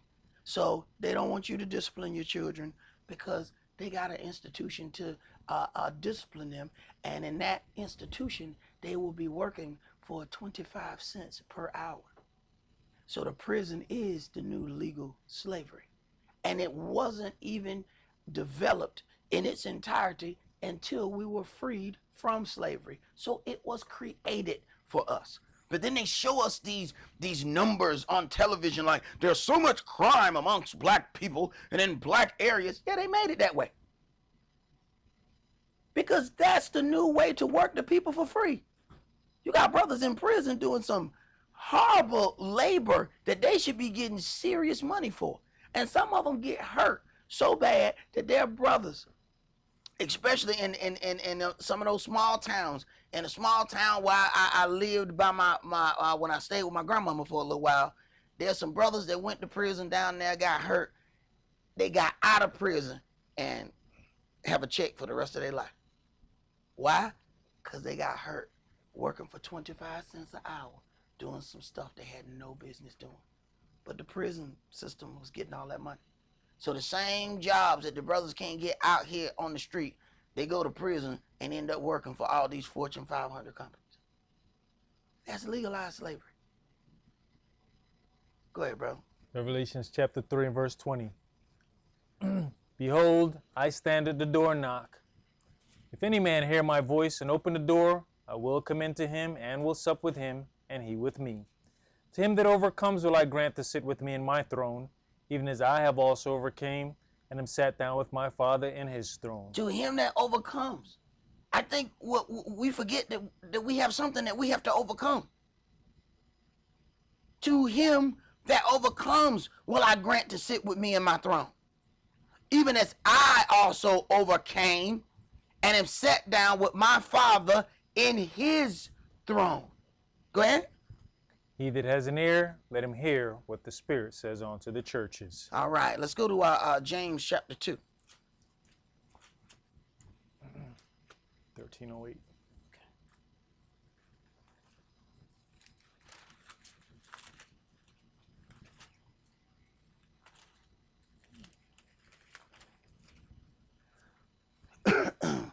James chapter 2, and we're going to read verses 14 through 26. Verse 14. What does it profit, my brethren, though a man say he has faith and have not works? Can faith save him? Mm-hmm. If a brother or sister be naked and destitute of daily food. Now, we have to ask ourselves, because all we hear constantly is about faith, faith, faith. We are saved through faith and grace and grace and faith, and that's all you hear over and over and over. And what these things have then been used to promote is a no change within us. So this is how you get a whole lot of money. You tell people that they don't have to change nothing. They can dress however they want to dress. They can do whatever they want to do, and God will still accept you. People pay to hear them kind of lies. Go ahead. And one of you say unto them, Depart in peace, be you warmed and filled. Notwithstanding, you give them not those things which are needful to the body. What does it profit? No, what does it profit is a bunch of empty words. So what does it profit Yahweh if we say, oh, praise Yahweh, oh, Yahshua this, Yahshua that, and then we do nothing? How was Yahweh profited by you? It's a bunch of empty words. He got beasts that sit on the throne that say holy, holy, holy all day. He don't need you for that. Go ahead. Even so faith, if it has not works, is dead, being alone. Yea, a man may say, You have faith, and I have works. Show me your faith without your works, and I'll show you my faith by my works. The very people that say, oh, you trying to work to get in the kingdom, then you already you lack faith. No, I'll show you my faith by my works. It is my faith that causes me to continue to work. Go ahead. You believe that there is one Elohim. You does well. The devils also believe and tremble. Right. So the devils believe that there's one Elohim. So what? Is that all you got? You believe. You done said some things out of your mouth. What did do? Where's the substance that goes along with that? Go ahead. But will you know, O vain man, that faith without works is dead? Was not Abraham our father justified by works when he had offered Esaac his son upon the altar? So he had to do something. And it says it was accounted unto him for righteousness that he believed Elohim. Go ahead. Seeth you how faith wrought with his works, and by works was faith made perfect? And the scripture was fulfilled which says, Abraham believed Elohim, and it was imputed unto him for righteousness, and he was called the friend of Elohim. Mm-hmm. You see then how that by works a man is justified, and not by faith only. Uh-huh. Likewise also was not Rahab the harlot justified by works, when she had received the messengers, and had sent them out another way? Right. And I had to tell people, you have to consider something. Likewise also was not Rahab the harlot a harlot. There's a harlot that's going to enter into that kingdom before so-called bloodline Israelites. Oh, and by the way, the harlot is not an Israelite. So you got a whore of another nation that's going to enter into the kingdom before bloodline Israel. Rattle that around in your little cage for a minute. And then consider what she did. It says she had works. Her works was providing safety for a group of Israelites. Oh, and by the way, she had to lie to do that. Right. So you got lying whore that's going to be in the kingdom before bloodline Israel. Rattle that one around in your cage for a minute. Read, man. For as the body without the spirit is dead, so faith without works is dead also. Right. Let's go to Psalms chapter 50. See, you are not able to pick what kind of works going to allow somebody to enter into the kingdom. See, this is where we get into serious trouble when we do things to one another. The lying whore did something to protect Israel. You have to ask yourself, what things do we say and do, and what does it cause to happen to other Israelites?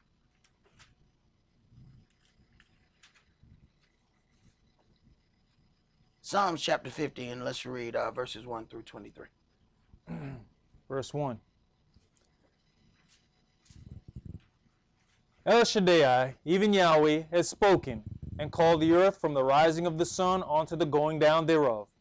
Out of Zion, the perfection of beauty, Elohim has shined. Our Elohim shall come, and shall not keep silence. A fire shall devour before him, and it shall be very tempestuous round about him. He shall call to the heavens from above, and to the earth, that he may judge his people. Gather my saints together unto me, those that have made a covenant with me by sacrifice. So, what's your covenant and what's your sacrifice? See, people say sacrifices have been done away with. No, sacrifices have changed from natural in nature to spiritual in nature. So what is your spiritual sacrifice? What have you rendered unto Yahweh your Elohim? And will it abide the fire? So you got to ask two questions. What is your covenant? What is your sacrifice? Then you have to ask, will it abide the fire? Will it be completely consumed in the fire? Well, then it's wood, hay, and stubble. All it's good to do is provide heat. Go ahead. Verse 6. And the heavens shall declare his righteousness, for Elohim is judge himself. Hear, O my people, and I will speak. O Israel, and I'll testify against you. I am Elohim, even your Elohim. I will not reprove you for your sacrifices or your burnt offerings, to have been continual before me. I will take no bullock out of your house, nor he-goats out of your folds. For every beast of the forest is mine, and the cattle upon 1,000 hills. I know all the fowls of the mountains, and the wild beasts of the field are mine. If I were hungry, I would not tell you. What you gonna do about it? If I was hungry, I wasn't gonna tell you. You think I eat them sacrifices you make? Read, bro. For the world is mine, and the fullness thereof. Will I eat the flesh of bulls, or drink the blood of goats? Offer unto Elohim thanksgiving. Right. You want to make a righteous offering? Offer unto Elohim thanksgiving. Offer that with a pure heart. Then you got an acceptable offering. Go ahead. And pay your vows unto the Most High. Mm-hmm. And call upon me in the day of trouble. I will deliver you, and you shall glorify me. But unto the wicked Elohim says, what have you to do to declare my statutes, or that you should take up my covenant in your mouth? Mm-hmm. Seeing you hateth instruction, and casteth my words behind you. Right. And see, there's some of us that cannot be reproved. What he said, I chasten every son I receive. See? He disciplines them to keep them on the right path. But those that hate instruction, those not his children. Because they will not be instructed. They will not be reproved. They will not be put on the right path. When you go to talking to them, they already declaring what they ain't going to do. I ain't going to do this. Okay, bye-bye. Thank you for coming out. God bless. Good night. Go ahead. Verse 18. When you saw a thief, then you consented with him, and has been partaker with adulterers. You giveth your mouth to evil, and your tongue frames deceit. Mm-hmm. You sitteth and speakest against your brother. You slandereth your own mother's son. And we don't even consider the stuff that come out of our mouth. See, it's all about what is convenient at that particular time. Never considering you're going to have to answer for all of that that came out of your mouth. Go ahead. These things have you done, and I kept silent. Right. And because Yahweh kept silent, people think that Yahweh agreed with them. This is where we get ourselves in the most trouble. He says, these things have you done, and I kept silent. Go ahead. You thought that I was altogether such a one as yourself. So you thought I agreed with it. You thought I was one just like you. So Yahweh paused before he renders righteous judgment. And people think that Yahweh is together with them. Yahweh clearly agrees with me. Oh yeah? You really don't know that Yahweh not going to run out of time. See, time means something to you. It don't mean nothing to him. So that little time or that pause that's there, we think that Yahweh must agree with us because he ain't whooped us yet. Oh, he just pausing. He ain't done. Go ahead. But I will reprove you and set them in order before your eyes. Now consider this, you that forget Elohim, lest I tear you in pieces, and there be none to deliver. Whoso offers praise glorifies me, and to him that orders his conversation aright will I show the salvation of Elohim. All right. Let's go to Numbers chapter 12.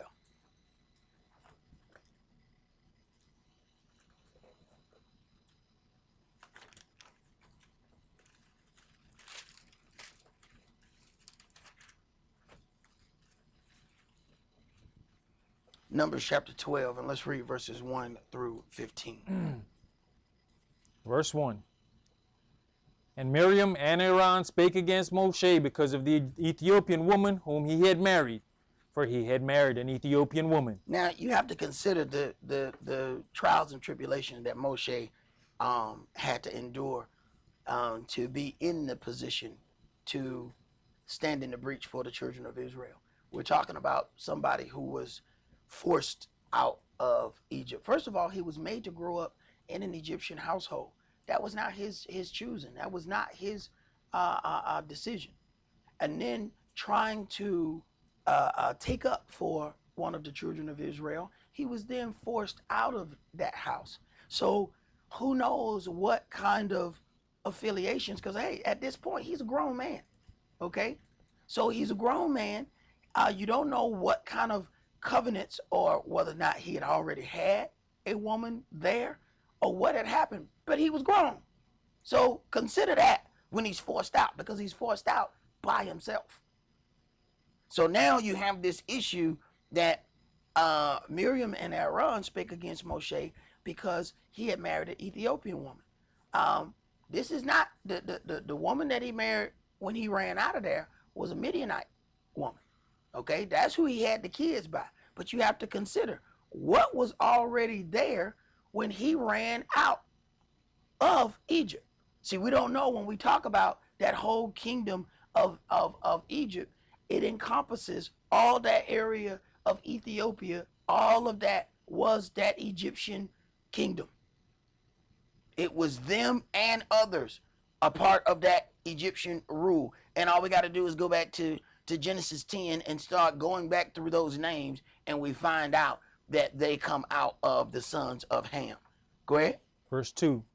And they said, has Yahweh indeed spoken only by Moshe? So now, because they have an issue with him about one thing, now they're going to question his spiritual ability to lead them. So now, because they got a problem with the Ethiopian woman, now they say, Yahweh done spoke by all us holy. We all holy. We don't really need him like that. He ain't all that. Go ahead. Has he not spoken also by us? Uh-huh. And Yahweh heard it. Right. So the brother didn't have to go back and tell Yahweh what had happened. Yahweh heard it and it pissed him off. But see, when you've been told that God is love and happiness, and he don't get angry, then this kind of stuff make you think, oh, that's just that Old Testament. He's not angry with anybody. I guess we ain't read Revelations about all the destruction that's supposed to happen. That sounds like anger to me. Go ahead. Now the man Moshe was very meek, above all the men which were upon the face of the earth. Now, how do we know that? The man Moshe was very meek above all the men which were upon of the face of the earth. Every time Yahweh made a change in his life, he went with it. He has a man in growing up in the house of the captors of his people. Then he's forced out to go and be in the wilderness of the desert, dealing with learning how to be a priest under another man. Then is forced to go back into the place where he was essentially a fugitive. Imagine if somebody did something and they escaped from America and went to Mexico. And then Yahweh said, look, I need you to go back to Georgia to do something.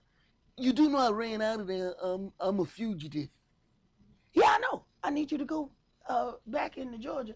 No, I don't think you understand. No, I don't think you understand. No, I'm gonna go to jail.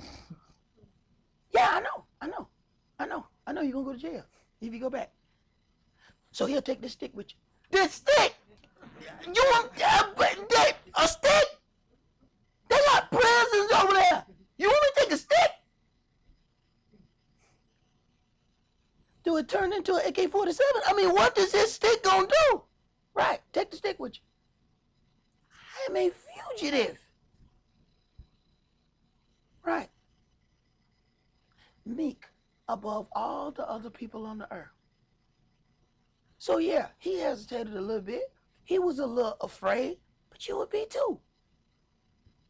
If he sent you back into the place where you ran out of to save your life, and he turns around and tell you, go back. And you done got comfortable out here with that man and his daughters, and look, we straight. Ain't nobody messing with us, you know, we cool. Why you gonna disrupt my life and send me back in there? I mean, and now I'm an old man. I can't zig and zag like I used to, I used to be able to do some stuff. I can't run like that no more. Yeah, go back. That's obedience. And Yahweh see that level of obedience, and he just ain't gonna let you test and deal and talk about his servants any old kind of way. But other people ain't had to live through that, so they don't know about the level of those sacrifices. Go ahead. And Yahweh spake suddenly unto Moshe, and unto Aaron, and unto Miriam. Come out, you three, unto the tabernacle of the congregation. And they three came out. Now, the two of them know what they said.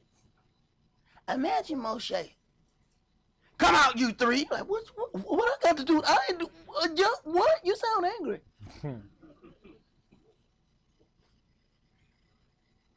ain't said nothing. What? Maybe you just meet them two. I'll wait at the tabernacle. No, come out. I ain't got nothing to do what I got to. I ain't. That's why, because I ain't said nothing. He ain't part of that. He always everybody involved. Come here. Moshe don't even know he involved. See, remember, Moshe didn't go back and tell nobody what was said about him. Yahweh hears what is said about his servants. That's why my elder told me, you learn how to stay away from people, because familiarity breeds contempt. And eventually, people start running off the mouth and saying things against you. Then stuff start happening to them, and they don't know why. Because they saying things out of their mouth about servants of Yahweh. So you learn how to stay away from people before Yahweh do something to them. Go ahead. And Yahweh came down in the pillar of the cloud and stood in the door of the tabernacle and called Aaron and Miriam, and they both came forth. And he said, hear now my words. Right. So he said, come out you three unto the tabernacle of the congregation, and they came out. Then Yahweh came down in the pillar of the cloud and stood in the door of the tabernacle and called Aaron and Miriam. Now he separated them. He said, all three of y'all come out, but you two come here. All three come out. You just stand there and watch. Because I need for you to see what I'm about to do to these two for running off at the mouth. Go ahead. And he said, hear now my words. If there be a prophet among you, I, Yahweh, will make myself known unto him in a vision, and will speak unto him in a dream. My servant Moshe is not so, who is faithful in all mine house. So he makes that declaration, so the man don't have to make that declaration for himself to say who he is and what job that Yahweh has given him. Yahweh does it himself. Now that's for Aaron and Miriam. But understand, Miriam is willing her weight because she's if I'm not mistaken, the oldest. See, remember, she was the one that brought Moshe up to that place where Pharaoh's daughter took him in. So understand what's happening. She's got a little bit of indignation against her brother. Go ahead. With him will I speak mouth to mouth, even apparently, and not in dark speeches. And the similitude of Yahweh shall he behold. Wherefore then were you not afraid to speak against my servant Moshe? And the anger of Yahweh was kindled against them, and he departed. Now, it was enough that he had spoken against Aaron in this, because you don't even read where anything was physically done unto Aaron. He just chastised him. So then it lets you know the level of what was done and who was in charge of it. See, Yahweh know how to get every individual for their portion. When the thing happened in the garden, there was different levels of judgment depend on who did what. So now he told all of them to come out. Moshe stood still. He chastised both of them. But then now the punishment is issued. And the punishment only goes to Miriam. So it lets you know who the ringleader was. Go ahead. And the cloud departed from off the tabernacle, and, behold, Miriam became leprous, white as snow. And Aaron looked upon Miriam, and behold, she was leprous. And Aaron said unto Moshe, Alas, my master, I beseech you, lay not the sin upon us, wherein we have done foolishly, and wherein we have sinned. Right, because at this point, he praying for himself too, because he don't know if he going to end up, as leprous as snow. He don't know, look, he just started with her, but it may come around over here. Let me go ahead and start praying right now. Go ahead. Let her not be as one dead, of whom the flesh is half consumed, when he comes out of his mother's womb. And Moshe cried unto Yahweh, saying, Heal her now, O Elohim, I beseech you. Right. So then you got both of the brothers praying for the sister, but Yahweh sees the indignation that proceeded out of her mouth, and that which comes out of your mouth came forth out of your heart. So Yahweh knows what's in that heart based on what came out of that mouth. Go ahead. It's like I was saying in the New Moon class, when I read this and I finally got it, Moshe is praying for that to be taken care of right then and there. so that they wouldn't see, the other people wouldn't be able to see what happened. Exactly. Yahweh said, no, I'm not covering this up. Exactly. See, Yahweh said, I'm going to spit, because when you keep something in secret, what it does is it allows people to keep doing it. See, if one person go and do some little slickness over there to Eliel, and they tell Eliel, look, man, don't tell nobody. Then they do some slickness to Brother Mishael, and you look, brother, don't tell nobody. Then they do, so now they're able to work the whole room until somebody call it out and say, hey, man, this brother and sister doing some slickness amongst the congregation. Now everybody know, you watch that slitherer. Now they on guard. When they come up with the slick talk, everybody ready. Yeah, I heard they got that slickness with them. Right. See? But as long as you keep it quiet, they're able to still drop them little little balls of deceit here and there. But when you put it out on Front Street, anybody that gets deceived after that, it's their own damn problem. Because you were warned and you were told. So if you get deceived after that, you can't blame it on nobody but yourself. Go ahead, brother. And, you mentioned something before, when they have those bodies of us on the streets, and they could have bigger sheets. Right. But then, what would it be if they fully cover it up and not have an example? Right. Right. They have an example of us laying down there and showing the people. Right. You know, it's one of those things that we're left out in the street where they said we're doing an investigation. Well, in the investigation, you could at least put 2 sheets. Why the sheet don't completely cover the body? Because that's the Gentile method of scare tactic. You just didn't hang the body and take it down. No, they hung the body and left them sitting there as a warning to anybody else who thought to come against their power. See? Why you think they had Golgotha? Hey, man, leave that stuff up there, man. Scare them people. All that stuff was done for a reason. And the same tactic is being used in the inner city. Once the police shoot somebody down in the middle of the street, they don't cover the body. They leave the body sitting there, so it pisses them people off, but it also makes an example for everybody else. You see what's going to happen to you? This is what's going to happen to you. But you know what? Yahweh operates the same way. A stoning wasn't no private matter. It's bring all Israel. Come on. Now, all those who were first to notice the deception, y'all throw the rocks first. And then everybody else follow.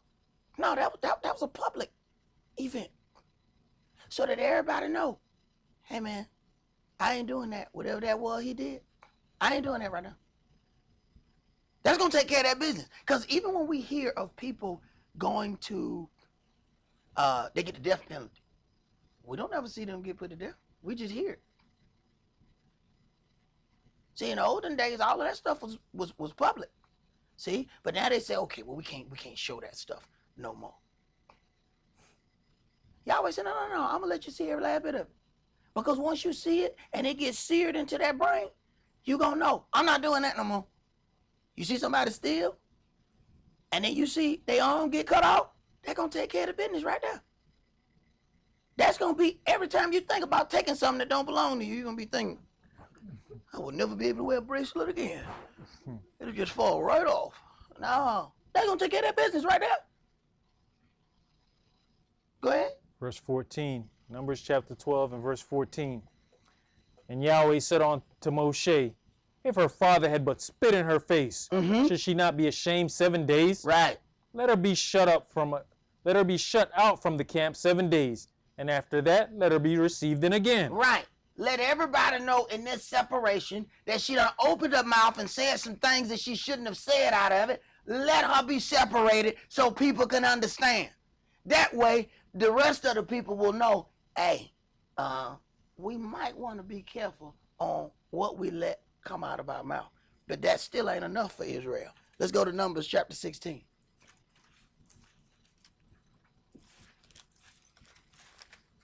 See, Moshe offered up some spiritual sacrifices that were quite significant.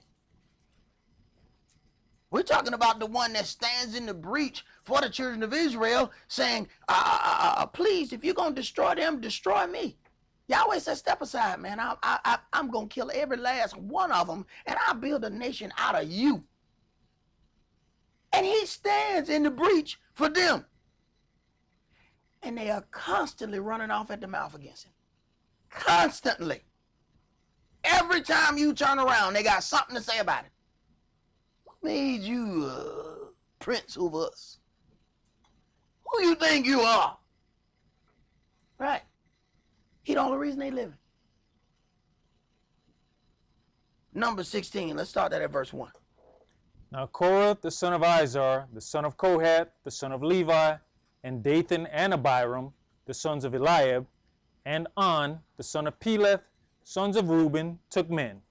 And they rose up before Moshe with certain of the children of Israel, 250 princes of the assembly, famous in the congregation, men of renown. So this lets you know that this been going on for a minute. How you gather together 250 people that all have the same mindset in this problem against Moshe. My elder used to say, let stuff go on long enough so you can get everybody who's sympathetic with it. Because if you get rid of it right when it happens, you're only going to get that one person. But see, there's other people that feel that way. Let them all gather together so you can get rid of them all at once. Go ahead. And they gathered themselves together against Moshe and against Aaron, and said unto them, you take too much upon you, seeing all the congregation are holy. Don't that sound familiar? Don't that sound familiar? All the congregation are holy. See, then you have to wonder why Yahweh made that punishment public on Miriam. So this was something that she first pushed Aaron to do. But you have to ask yourself, how many other people she talked to other than Aaron? Especially since the same thing ended up coming out. You know, all the people are holy. Interesting. So after we have this thing, Yahweh makes it public because maybe he's trying to go ahead and warn these others. I know what y'all got going on in your heart, and I'm trying to give you an opportunity to sit it down before I smack it down. Go ahead. And we see this second time around now it's being spoken against Aaron when he was Right. a part of the first one. Exactly. Interesting how that worked, ain't it? Go ahead. You take too much upon you, seeing all the congregation are holy, every one of them, and Yahweh is among them. Every one of us is holy. So you just regular. We're talking about a man who eventually glowed from being amongst Yahweh. But we all holy. We're talking about a man who has had to go through and lose all of these things for the sake of Israel.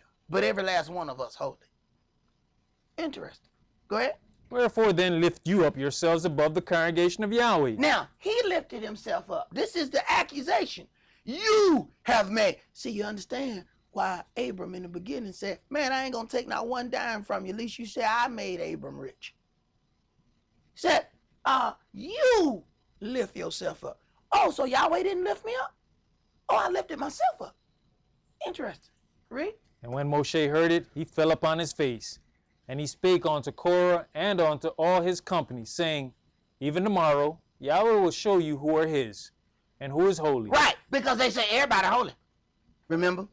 See, this was the accusation. Now, this is the second time around that this has now been a problem of everybody is holy. Go ahead. And will cause him to come near unto him. Even him whom he has chosen will he cause to come near unto him. This do, take you censers, Korah, and all his company, and put fire therein, and put incense in them, before Yahweh tomorrow. And it shall be that the man whom Yahweh does choose, he shall be holy. You take too much upon you, you sons of Levi.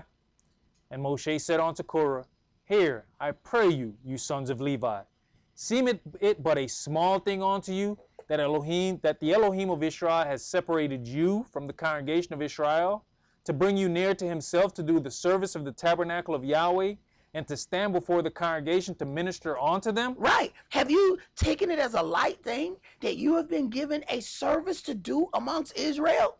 You have been separated. You have been sanctified to do a job. You don't understand the importance of that? Go ahead. And he has brought you near to him, and all your brethren, the sons of Levi, with you, and you seek the priesthood also? Now you want something above what you were given? Go ahead. For which cause both you and all your company are gathered together against Yahweh. And what is Aaron that you murmur against him? Right. See, when people have issues, that you are just the people that they see. So it's much easier to go and say, you know, I got a problem with that brother Eliel. It's real easy to say that. But it's not so easy to say, you know, that word that he teach that come from Yahweh, you know, I really got a problem with Yahweh. People not gonna do that. They're not gonna do that. See, they're not gonna really admit who they really have the problem with. See, they got the problem with your Elohim. But it's much easier to fight you. You want to fight me? What you? You ain't but 5'8", you know what I'm saying? You know what I'm saying? You know what I'm saying? Yahweh all in the clouds and everything's hard to swing up there. You know what I'm saying? Shit, and I can sneak you. You know what I'm saying? You might not even see me coming. I pow. You know what I'm saying? I won that fight. You didn't even know we were fighting. You know? You ain't gonna be able to sneak up on Yahweh. You know what I'm saying? What, you gonna creep through the clouds? You know what I'm saying? How you gonna do that? So people who got indignation against Yahweh, they pick you to air their grievances out with. Because they know they can't fight with Yahweh. They know they can't beat him. But guess what? You are the representative that's available at this point. So we're going to show our indignation towards you. Because we really got a problem with your God. Go ahead. Verse 12. And Moshe sent to call Dathan and Abiram, the sons of Eliab, which said, we will not come up. Is it a small thing that you have brought us up out of the land that flows with milk and honey? Oh, you did this. Yahweh didn't do this. You did this. Go ahead.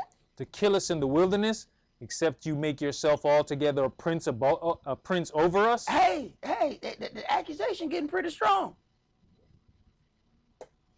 Go ahead. Moreover, you have not brought us into a land that flows with milk and honey. Right. You're not doing this according to our time schedule. We should have been there by now.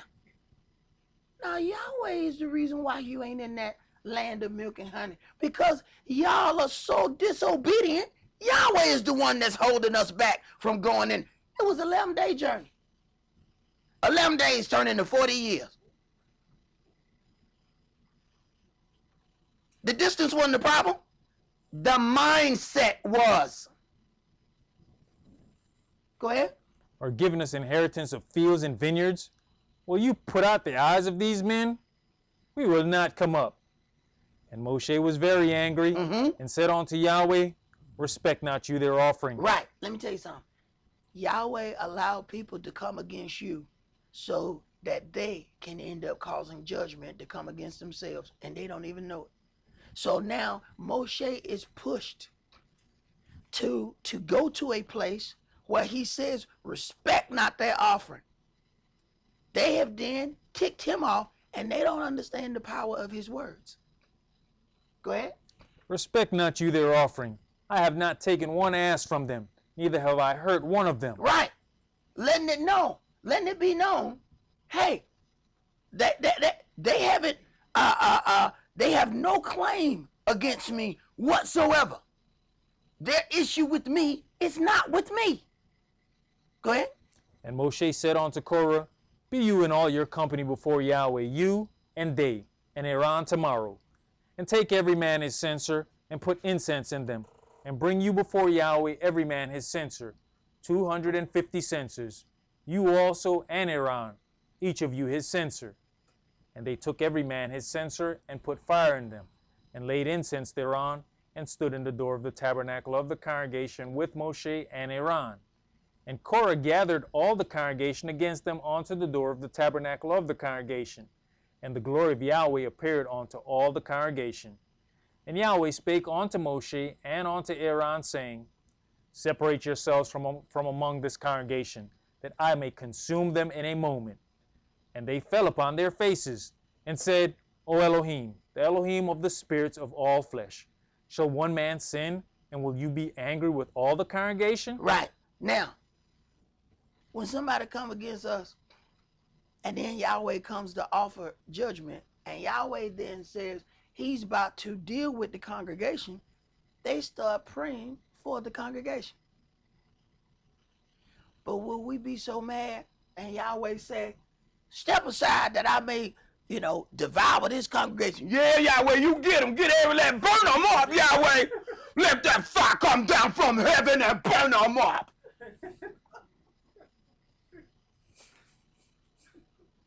Praise Yahweh, Moshe ain't like us. Because I know for a fact some of us would have said it would have just been one Israel. It just been one of us walking around right now. Because we would have let burn them up, Yahweh. Matter of fact, I got a little gas. You want to put a little so it'll be a better fire. There you go. Like, take care of their business. They're going to learn. They going to mess with me no more. Hey, this man trying to preserve the kingdom of Israel, even though it's Israel that has come against him. Right. See, we don't know that level of sacrifice. See, sacrifices are spiritual in nature. It was spiritual sacrifices even before there were natural sacrifices. Read, bro. Verse 23. And Yahweh spake unto Moshe, saying, Speak unto the congregation, saying, Get you up from about the tabernacle of Korah, Dathan, and Abiram. And Moshe rose up and went unto Dathan and Abiram, and the elders of Israel followed him. And he spake unto the congregation, saying, Depart, I pray you, from the tents of these wicked men, and touch nothing of theirs, lest you be consumed in all their sins. Right. Another warning. Separate yourself from the wickedness of these men. But we got a little buddy system. See? So when our buddy do something, we got to do it because, that's our buddy. So my buddy did wickedness. I'm just going to roll with my buddy in just a little bit of the wickedness. Right. And you're going to die with your buddy. Go ahead. So they gat up from the tabernacle of Korah, Dathan, and Abiram on every side. And Dathan and Abiram came out and stood in the door of their tents, and their wives and their sons and their little children. And Moshe said, Hereby you shall know that Yahweh has sent me to do all these works. For I have not done them of mine own mind. I have not done them of mine own mind. Go ahead. If these men die the common death of all men, or if they be visited after the visitation of all men, then Yahweh has not sent me. But if Yahweh make a new thing, and the earth open her mouth, and swallow them up, with all that appertain unto them, and they go down quick into the pit, then you shall understand that these men have provoked Yahweh. Right. They didn't consider that the words of their mouth was going to provoke Yahweh. They thought they were just going to provoke the man Moshe.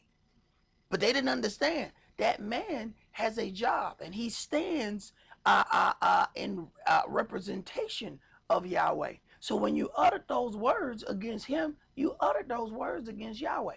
That's what Moshe said. What Aaron, me and Aaron, your problem not with us.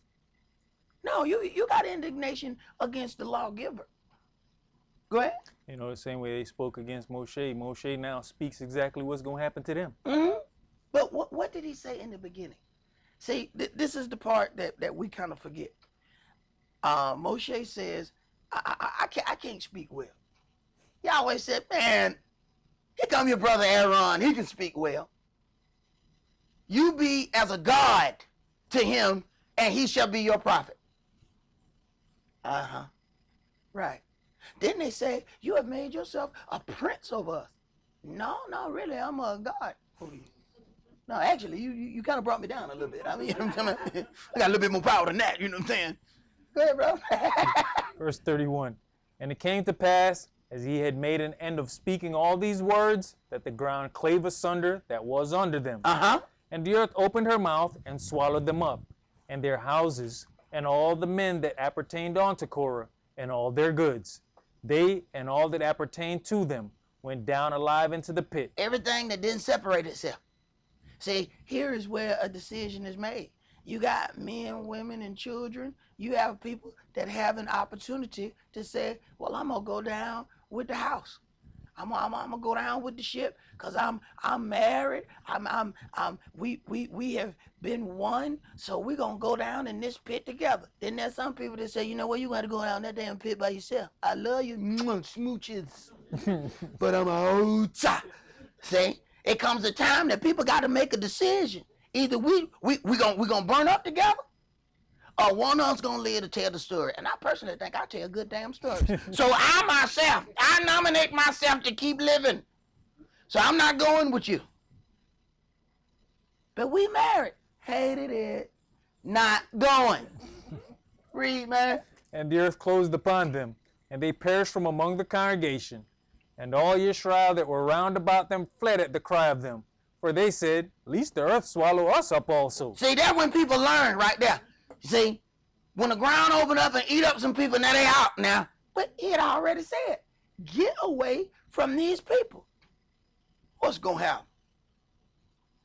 See, there's one thing, and we've been having this a lot just around in this area, a lot of sinkholes. But this is not just a sinkhole. This was a sinkhole and then a sink covering, okay? Because it opened and then closed on top of them. Oh, no, I'm out. It ain't got to, I'm out. I'm far from that, Jack.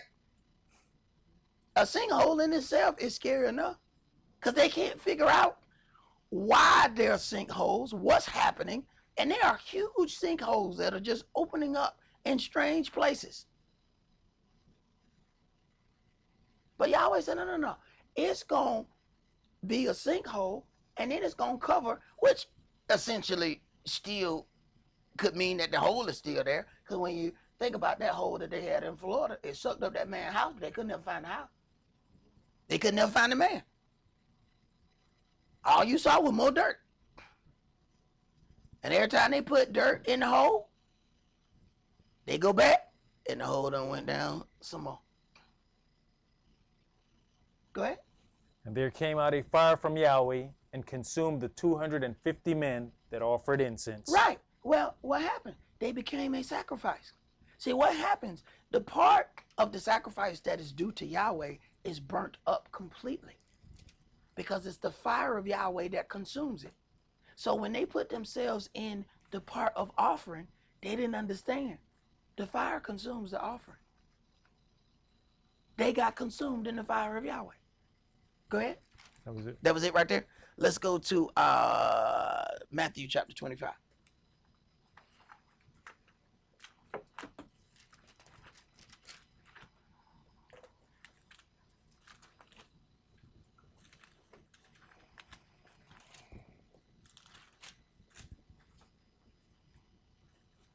Matthew chapter 25 and verse 1. Then shall the kingdom of heaven be likened unto 10 virgins, which took their lamps and went forth to meet the bridegroom. Mm-hmm. And 5 of them were wise, and 5 were foolish. All right. How you tell the difference between the wise virgins and the foolish virgins? The kingdom of heaven is likened unto 10 virgins, which took their lamps. They both got lamps. And they went forth to meet the bridegroom. So they look alike. They dress alike. They walk alike. They got the same things. They got the lamps, and they're going to meet the bridegroom. They ready. But 5 of them wise, and 5 of them are foolish. Go ahead. They that were foolish took their lamps and took no oil with them. So then they just look like Hebrews. They had all the necessary articles of Hebrew life, physically. But they had a lamp that had no oil. Oil is a symbol of the spirit. If you have no spirit, then you're just the physical outer covering of what a Hebrew is supposed to be. So you dress the part, you walk the part, you talk the part, but inside there lacks enough spirit for there to be light. See, if you got a lamp that ain't got no oil, you ain't gonna have no light. So then you have to wonder then, so you perpetrating carrying that lamp then? Because you know good and damn well you can't make no light from it if you ain't got no oil. That's like somebody carry around a big old boom box. Oh man, turn it on. Oh, I ain't got no batteries. Why in the hell you carrying this big old boom box for? You ain't got no batteries. We ready to dance. What, turn that thing up, huh? Oh, you ain't got no batteries. So man, why you lugging this thing around here? Where you going, bro? You ain't got no batteries. We see you with the boom box, we think we finna hear some tunes. Right. You perpetrate. Go ahead. Verse 4. But the wise took oil in their vessels with their lamps. While the bridegroom tarried, they all slumbered and slept. And at midnight there was a cry made, Behold, the bridegroom comes. Go you out to meet him. Then all those virgins arose and trimmed their lamps. Right.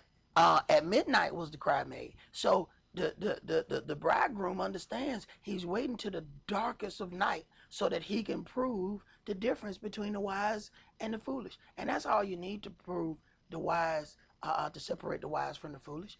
It's a little bit of darkness. And a little bit of darkness, people will show you who they really are. See, in the light, everybody look nice. On the Sabbath day, everybody nice. Shalom. How you doing? Yes. Right. Let just a tad bit of darkness come. People gonna show you what they really got in their heart. Go ahead. And the foolish said unto the wise, Give us of your oil, for our lamps are gone out. But the wise answered, saying, Not so, lest there be not enough for us and you. Are you strong enough as a wise virgin to know that you can't let nobody borrow your spirit? Because that's what the oil is. It's a symbol of the spirit. So you're going to let somebody borrow your spirit? What happens if you run out? So the wise got to be strong enough to tell the foolish, hey, look, I know we hangs and we kicks it. Yes, we do. But boo-boo, I can't give you my spirit. See, what happens if I run out enough spirit? I don't have enough and the bridegroom comes. I got to be able to leave with Yahshua. Well, I can't be here with you. Go ahead. You know, brother, even in our day-to-day lives, we don't see that provocation comes our way that will actually allow us to give that spirit while somebody's looking at you going, wait a minute, I thought they were supposed to be Hebrew Israelite. Why are they over there acting like a fool? Because just for that moment, we let somebody who ain't got no light in them take our light away from us. We will openly give away our light and try to dim it down so that other people will feel comfortable in the midst of our light. People like, oh my goodness, that light too bright. Oh, I'm sorry, let me turn that light down. Let me dim that for you. I'm so sorry. I didn't mean to be that righteous in front of you. I know you worship the devil. Let me turn that down. I hope my light blind you. I ain't turning my light down so you can feel comfortable. See? Now we want to, oh, I'm sorry. Me dressing right bothers you. I tell you what, I'll be just a tad bit whorish so you'll feel comfortable. Nah, hell I ain't.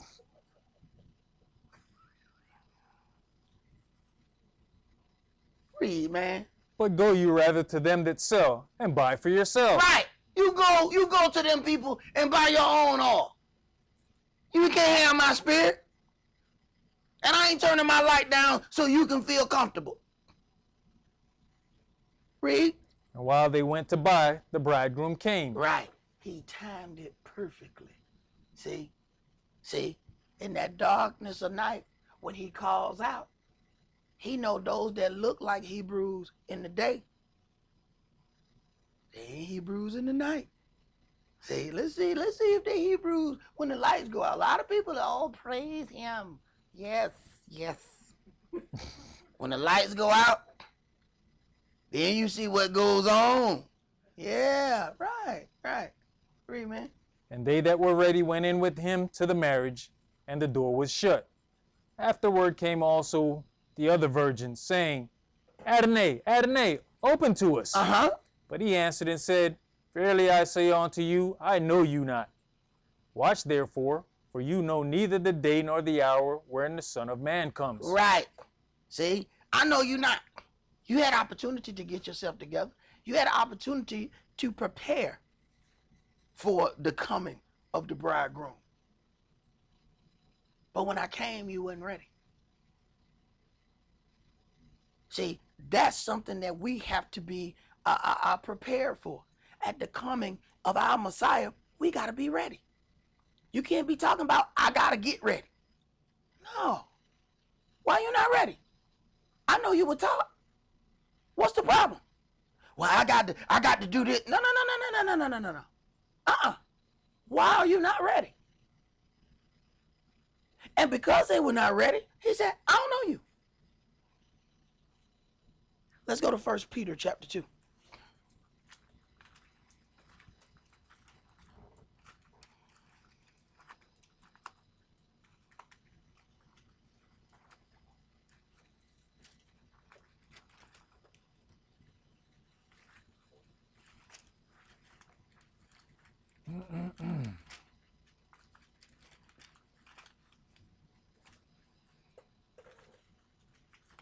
Three 13. 13. Okay. 1 Peter chapter 2, and we're going to start that at verse 1. Wherefore, laying aside all malice, and all guile, and hypocrisies, and envies, and all evil speakings, as newborn babes, desire the sincere milk of the word, that you may grow thereby. If so be you have tasted that the Adonai is gracious, to whom coming as unto a living stone, disallowed indeed of men, but chosen of Elohim, and precious, you also, as lively stones, are built up a spiritual house, and holy priesthood, to offer up spiritual sacrifices acceptable to Elohim by Yahshua the Mashiach. So we ought to offer up spiritual sacrifices. When you understand who the children of Israel are, then we are, from the beginning, it said in the Old Testament that we were set to be a kingdom of priests. We are a holy priesthood. But when you listen to the things that's being put out on Sunday morning, they say absolutely nothing about priesthood. And when we start mentioning priesthood, they start saying, where are you getting this stuff from? Because they don't want to accept the authority of Israel. They want to claim to enter into those gates, but they want to disrespect the order of how it's set up. And it don't work like that. You don't get to be a part of something while disrespecting the way it's set up. The earthly things ain't gonna let you do that. Even if you went to one of them den of iniquities, you want to hang out at them clubs, the clubs tell you they got a dress code. You can't go in there in no kind of way. They say, no, man, the white tees ain't allowed in here. So this for the grown and sexy. Ain't that what they call it? This grown and sexy here. Now you got to wear your good clothes. So we found out y'all white tee dudes, y'all the one be fighting in the parking lot. Then we don't want y'all up in here. You white tee, your pants hanging down, you show your butt. Oh no, you can't come in here. See, we know them the ones that like to fight. No, this grown and sexy here. Now go get your daddy clothes and come back. Go ahead. Verse 6. Wherefore also it is contained in the scripture, behold, I lay in Zion a chief cornerstone, elect, precious, and he that believes on him shall be confounded. Shall not be confounded. Shall not be confounded, pardon me. Unto you therefore which believe he is precious, but unto them which be disobedient, the stone which the builders disallowed, the same is made the head of the corner, and a stone of stumbling, and a rock of offense, even to them which stumble at the word, being disobedient, whereunto also they were appointed. They were appointed. There are some that are appointed unto disobedience. This is their job, to be disobedient. And it throws people that there's a balance in the earth that Yahweh has set forth of good and of evil. See, the evil has a purpose. You know, we had a question of why are Lucifer's angels still in heaven? Because everybody get an opportunity to decide whether they're going to repent from what they're walking in, or whether they're going to go all the way forward in that deception. And we mentioned in Bible study, Yeshua wasn't surprised by Yehudas Iscariot. He said, one of you shall betray me. Yehuda says, is it I? He said, you have said. He didn't remove him. The man was a thief. Yeshua gave him the money back. Now, if that ain't nothing but opportunity to do evil, he didn't tell you to remove him. Say, no, man, somebody in here got to do some evil. Here, you hold the money. And you know the folk, you do know he's still. Yes, I know. Here, hold the money. Why would you give the thief the money? So it will help him do even more evil or decide if he's going to do good. He now has the opportunity to make a decision. Here, you got the money back. What you going to do? And some people, that's all they need to do a little evil. It's just a little bit of money. Ain't got to be a lot of money. Just a little bit. And they'll do all the evil that they can do to sell their salvation. Sell their soul right down the evil path of destruction. Just a little bit of money. Go ahead. You know, giving him that bag, all it did was just make him more comfortable in his comfort zone. Hey, and that's sometimes what we do to people, giving them excuses for their sin, making them feel comfortable. And a person who feels comfortable in their sin ain't never going to change it. Mm-hmm. Ain't no need to change in that. They always been like that. Just leave that alone.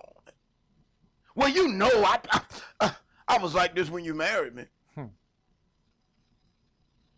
Right. Comfortable in that sin. Comfortable. People who are comfortable in an erroneous path don't change the path. Why would you want to change it if you're comfortable with it? And you hear sayings of people, I'm this and I'm that, but it works for me. No, really, it's not working for you. People think just because they still living that it's working. No, really, it's not working. Just because you're alive don't mean it's working.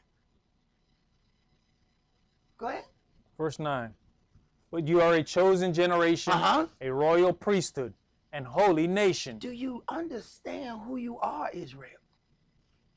And if you understand who you are, then you understand the responsibilities that you have. You are a chosen generation, a royal priesthood, a holy nation. You ain't supposed to be like everybody else. This is why everybody mimics what you do. 1 minute, we see us doing something, and people say, oh, look at those sick, degenerate people. 5 years later, you find all the other nations doing exactly what we do. You see us wearing something, you look up, every other nationality is wearing what we wear. You see us, doing some things, you look up, every other nationality is doing. But they're doing what they're supposed to do. They are automatically attracted to what the children of Israel do. But we don't understand that we are a separate people, a holy nation, a royal priesthood. They're supposed to do what you do. The problem is, we don't understand who we are. So we're doing foulness, and the nations are repeating our foulness. You got Asian people all over the world. They trying to rap like us. They doing everything that we do. That stuff is going all over the globe. Whatever we do, these other nations do. You got Russian rappers mimicking everything they see us do. It's automatically in them to do what you do. And our enemies make sure that they publicize all of our wrong. Us walking in culture, us doing things that we're supposed to do, that's not going to be the thing that is duplicated and put on mass media. That ain't what they want the people to mimic. They want to put out the wrong things we do so that people can mimic that. Go ahead. A peculiar people, that you should show forth the praises of him who has called you out of darkness into his marvelous light, which in time past were not a people, but are now the people of Elohim, which had not obtained mercy, but now have obtained mercy.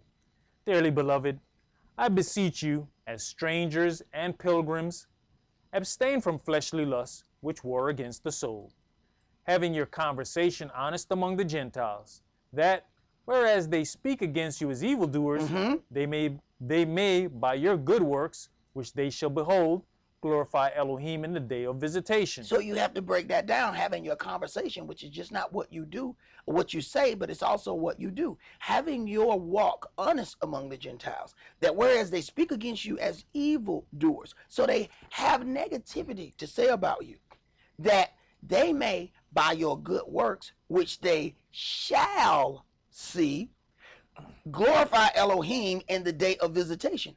They won't glorify Elohim while they're in power and everything is going good. They will glorify Elohim by your walk in the day that they are visited. Go ahead. Submit yourselves to every ordinance of man for the Adonai's sake, whether it be to the king as supreme. As long as it doesn't violate Yahweh's law. See, we keep the law of the land as long as it does not go against the law of our Elohim. Go ahead.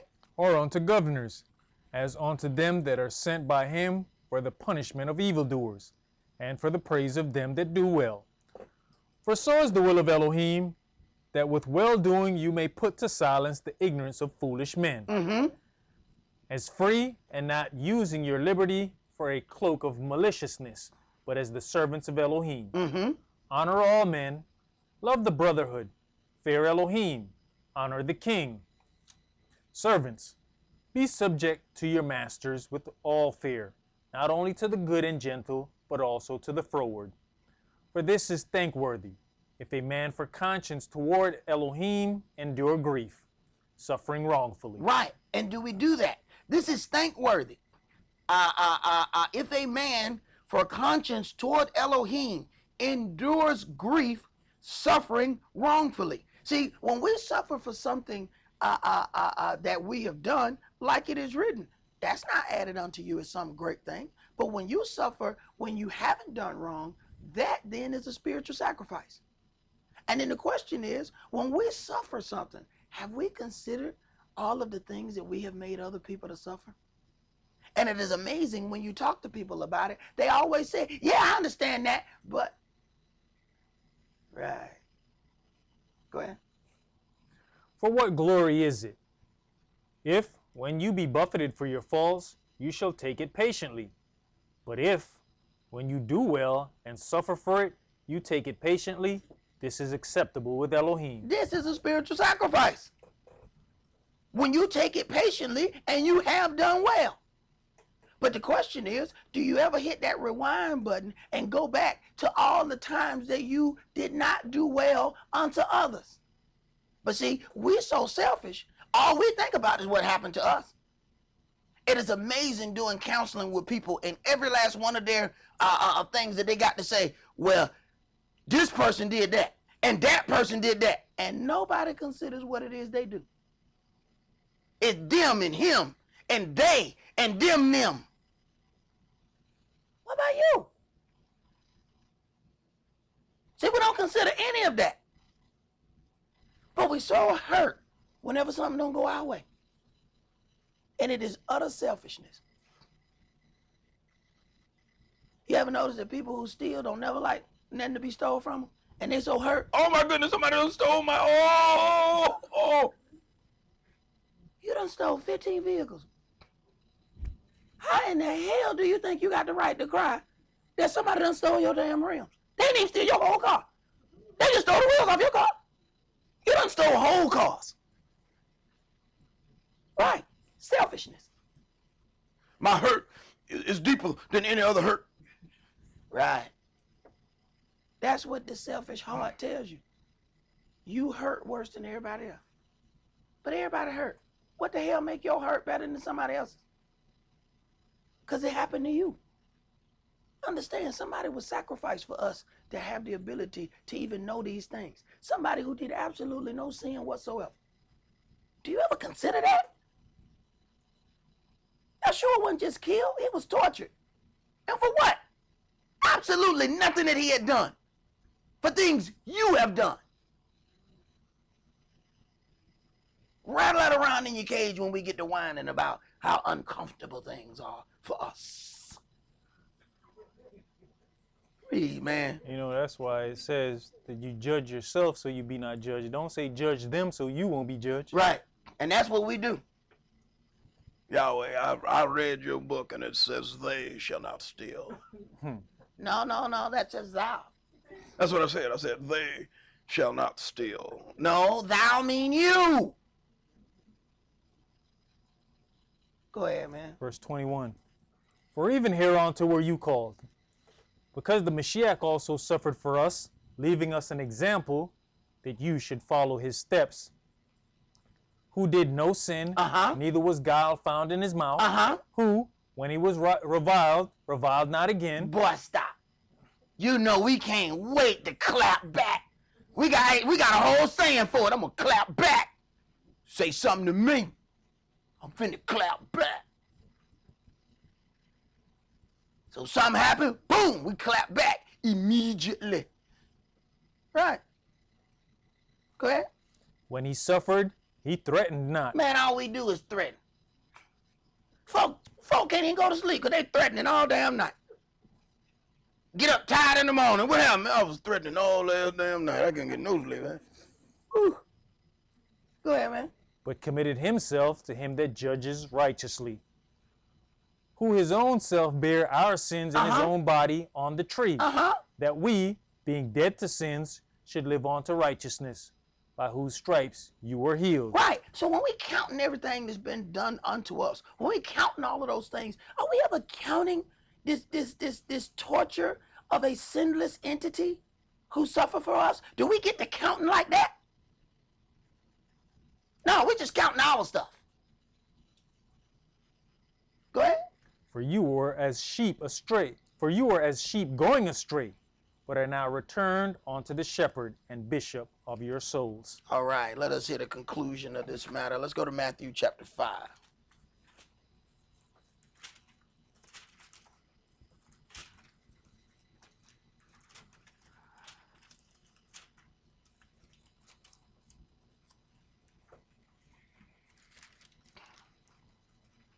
Matthew chapter 5, and let's read verses 23 through 26.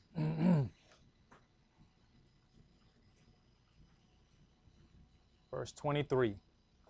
Therefore, if you bring your gift to the altar, and there remembers that your brother has aught against you. Now, how you going to remember if he has aught against you? Why should you remember that your brother or sister has aught against you? Because you know what you did.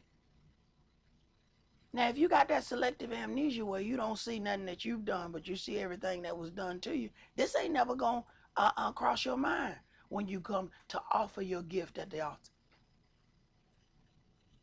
See? Because you can't feel nobody's pain but your own. Go ahead. Leave there your gift before the altar and go your way. Right. Don't offer your gift yet. Go ahead. First be reconciled to your brother, and then come and offer your gift. Because otherwise, you have tainted your offering. See? With that indignation and with that thing going on, you have altered your spiritual sacrifice, is now hindered because of that thing. So, Yahshua is telling us, pause. Go fix that thing. Then come and deal with this offering. It's going to have more spiritual weight if you take care of that business. Go ahead. You know, even brother, you be looking at the situation of the brother. That situation might be that your heart just not in the right place. Don't bring your gift if your heart ain't in the right place. Keep it. And you can tell if the heart ain't in the right place by what come out of the mouth afterward. See? Folk will give or do some work and then turn around and say the most god-awful thing out of their mouth right after. And they show you their heart wasn't in that right now. Something ain't quite right. Go ahead. Verse 25. Agree with thine adversary quickly while you are in the way with him, lest at any time the adversary deliver you to the judge, and the judge deliver you to the officer, and you be cast into prison. Right. So Yahweh says, okay. And if you ever have gone to court before, you'll see that before they actually take you into the courtroom, they pull you and the individual out and a person to mediate in between y'all to see, can y'all come to an agreement before we go in this courtroom? And if y'all can come to an agreement before you go in this courtroom, we can go ahead and deal with this matter without going through all the court proceedings. And it would be better for y'all if you can go ahead and do that. But the haughty can't agree with their adversary because they can't agree, period. You know, The hardy, no, we can't come to no agreement. Let's just take this thing down to the wire. Then they go in there and find out, yeah, now you got to go through now you're going to have to pay all of this, and now you're going to go to jail. Wait a minute, can we agree now? No, it's too late to agree now. You had your opportunity to do that before it was brought to this stage.